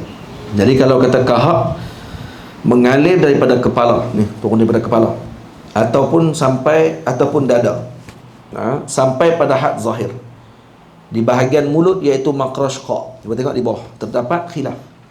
Terdapat khilaf pada makhraj huruf ha. Al-Imam Nawawi mengatakan bahawa ianya termasuk had al-zahir. Maka terbatal puasa jika seseorang tertelan kahak setelah ianya sampai pada makhraj ha. Manakala di sisi Al-Imam Rafi'i ianya termasuk haddul batil, maka tidak batal jika menelannya. Jadi beza pandangan pada hak. Tapi qa ada tak ada beza. Kha tidak ada khilaf. Macam mana nak tahu kata makhraj qa tambah hamzah kat depan? Belakang ni. Atas itu dipanggil makhraj huruf kha. Di belakang ni. Kalau ha ni belakang sikit dalam. Atau Imam Nawawi kata, kalau kata sampai kahak ke tempat tersebut dan telan masuk balik, batal. Imam Rafi'i kata tak, kerana itu termasuk haddul batin dia panggil. Tapi haddul qa ni tak ada khilaf. Imam Nawawi dengan Imam Rafi'i kata batal kalau masuk sampai melebihi had qa, makhrajul qa. Ya. Karena macam Imam Nawawi kata kalau makan tu batal Ini kata tak batal kan. So kalau macam kata kita berjauh, kita pilih antara satu tu, jika tak boleh kan ataupun tak? Boleh. Dia pendapat sama atau panggil Boleh. Apa dia? Dia panggil istilah taklid juga lah kepada. Bukan taklid, kita ikhtiar mazhab. Dia panggil kita memilih yang mana satu kita. Dan kedua-dua pandangan tadi tidak ada masalah untuk kita pilih. Kedua-dua tadi mujtahid dalam mazhab. Mujtahid fatwa dalam mazhab. Boleh kita pilih mana-mana, tak ada masalah. Kalau taklid tu, kalau mazhab besar pun kita guna kata taklid lah. Taklid. Taklid. Syafi'i kepada Hanafi kepada taklid. Ya. Kalau kita pindah mazhab untuk kita nak ikut dalam satu pandangan, dipanggil talfiq. Dia panggil. Itu mazhab usul fiqh tu. Tak apalah tahu tu tak apalah. Boleh. Tapi talfiq ada yang haram dan ada yang dibenarkan. Talfiq maksudnya kita lafaqa, maksudnya kita gabung, campur. Takut lagi ada yang jadi haram, ada yang boleh. Tak apa, tu bahasan yang lain. Jadi ni kita boleh ikut ikut Imam Syafi'i, Imam Nawawi boleh. Kata haram batal kalau kita sampai makhraj haq, dan ikut Imam Rafi'i pun boleh juga. Khusus kepada orang yang terbala. Kata ulama, man ibtuliya bi syai'in falyuqallid man najas. Sesiapa yang terbala dengan sesuatu, ni kaedah. Siapa yang terbala dengan sesuatu, maka dia boleh ikut pandangan yang mengharuskan. Contohnya keluar kahak daripada dada. Kahak dia naik sampai ke makhraj haq. Kemudian dia telan balik. Dalam semayang contohnya. Maka dikira batal tak semayang dia? Tidak dikira batal. Semayang dia ikut pandangan mazhab Imam Rafi'i. Ikut Imam Nawawi, batal semayang. Puasa pun batal. Ada kaedah sebut perkara yang membatalkan puasa juga membatalkan solat. Boleh. Tapi yang membatalkan solat tak semestinya membatalkan puasa. Contohnya batalkan solat cakap Puasa tak batal kalau cakap. Tapi yang membatalkan puasa, membatalkan solat. Contoh apa dia yang membatalkan puasa? Masuk sesuatu ain ke dalam rongga terbuka ni contohnya. Macam tertelan tadi. Batal puasa, batal semayang. Jadi, semayang pun batal juga. Terus, kemudian ianya kembali masuk ke dalam rongga perut sedang ia mampu untuk mengeluarkannya, maka puasanya terbatal. Namun jika dia tidak mampu untuk mengeluarkan kahak tersebut, maka puasanya tidak terbatal. Kalau dia mampu keluarkan tapi dia tak keluarkan, dia masukkan balik, batal puasa. Tapi kalau dia tak mampu, maka pada ketika tersebut tidak batal puasa tersebut. Kalau bersisa makanan, tapi macam tak boleh puasa. Ya. Yang tu kalau tertelan tu macam puasa batal. Tertelan lah. Takkan ada siapa pun mengaku dia telan. Dia akan mengaku kata dia tertelan. Nah. Batal puasa. Batal. Kalau solat, kalau Solat batal. Batal. Ada kira makan pun. Ya. Walaupun sikit. Kalau ter apa ni, dalam bab makan ni dia lain sikit. Makan kalau kata dalam bab puasa dia lain daripada bab sembahyang. Kalau puasa termakan tak batal. Kalau sembahyang termakan batal. Sebab sembahyang mana ada orang makan. Dan tu pun tertelan, sama juga hukumnya. Dia beza sikit. Sebab puasa ni dia macam biasa. Biasa duk buat kerja macam biasa, lepas tu ada nasi, pernah makan nasi 2 pinggan. Allah tak apa. Tapi tengah sembahyang tiba-tiba termakan nasi. Ini pelik ni. Allahu Akbar. Ini pelik. Sebab tu bab makan dalam sembahyang dia lain. Makan tak sengaja pada dalam sembahyang batal. Boleh? Puasa termakan tak batal. Boleh? Baik. Yang kedua, terus.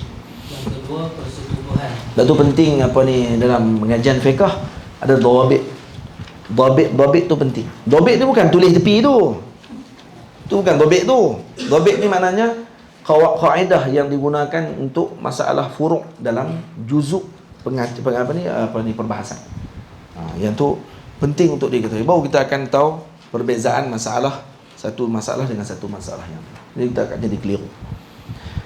Terus yang kedua, persetubuhan, iaitu memasukkan seluruh hasyafah, yakni kepala kemaluan di dalam lubang kemaluan faraj atau dubur sama ada manusia atau binatang dengan sengaja.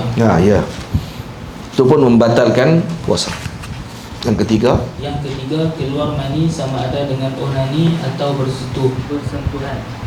Pada permasalahan ini perinciannya seperti berikut.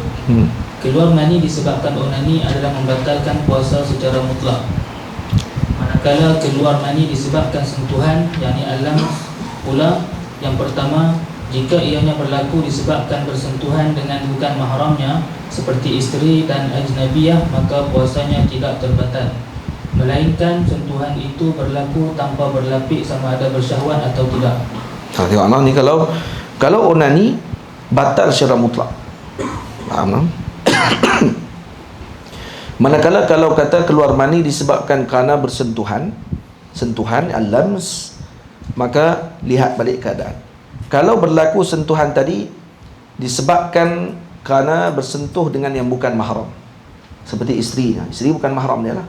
Sentuh dengan isterinya ataupun ajnabiyah, maka puasanya tidak batal. Melainkan sentuhan tadi berlaku tanpa berlapik sama ada bersyahwat ataupun tidak. Kalau kata berlaku tanpa berlapik, maka batal puasa. Namun jika ianya berlaku disebabkan bersentuhan dengan mahramnya seperti adik kandung perempuan, maka batal puasanya jika bersyahwat dan tidak berlapik. Jika keluar mani disebabkan bersentuhan dengan sesuatu yang tidak menimbulkan syahwat secara tabi'inya seperti menyentuh amrat, maka tidak batal puasanya secara mutlak, sama ada berlapik atau tidak dan sama ada bersyahwat atau tidak. Tamam. Jadi diperincikan, no? Kalau kata dia bersentuh dengan yang bukan mahram, satu bersentuh dengan bukan mahram, yang kedua bersentuh dengan mahram, Yang ketiga, bersentuh dengan sesuatu yang pada tabiatnya tidak bersyahwat. Pada tabiatnya lah, secara tabiinya tidak bersyahwat. Yang ini tidak akan mendatangkan syahwat. Baik, kalau yang bersentuh dengan yang bukan mahram, tamam, sentuh dengan bukan mahram, maka ianya tidak terbatal kalau kata berlapik. Tak batal kalau terberlapik. Kalau berlapik. Kalau tidak berlapik, maka batal puasa tersebut sama ada bersyahwat ataupun tidak. Kalau tidak berlapik. Ya. Tapi kita yang di barang kalau bagi duit tu terus tersentuh batal. Apa dia? Bagi dia kan. Itu batal yang sembahyang tu. Ha? Oh, batal puasa tu jenuh. Dah takkanlah pegang hak kedai tu keluar air mani. Ha, ni masalah keluar air mani ni. Bukan masalah sentuh. Baca bagi habis. Baca tak habis. Bila sentuh tu betul keluar fatwa. Ha, jenuh kita. Kata ni Ustaz Nazrul Habak ni. Dia kata kalau sentuh kat kedai kata batal puasa. Tu dia Baca tak habis umpamanya ni. Baca ni kalau keluar air mani. Takkanlah pergi duk beli barang kedai.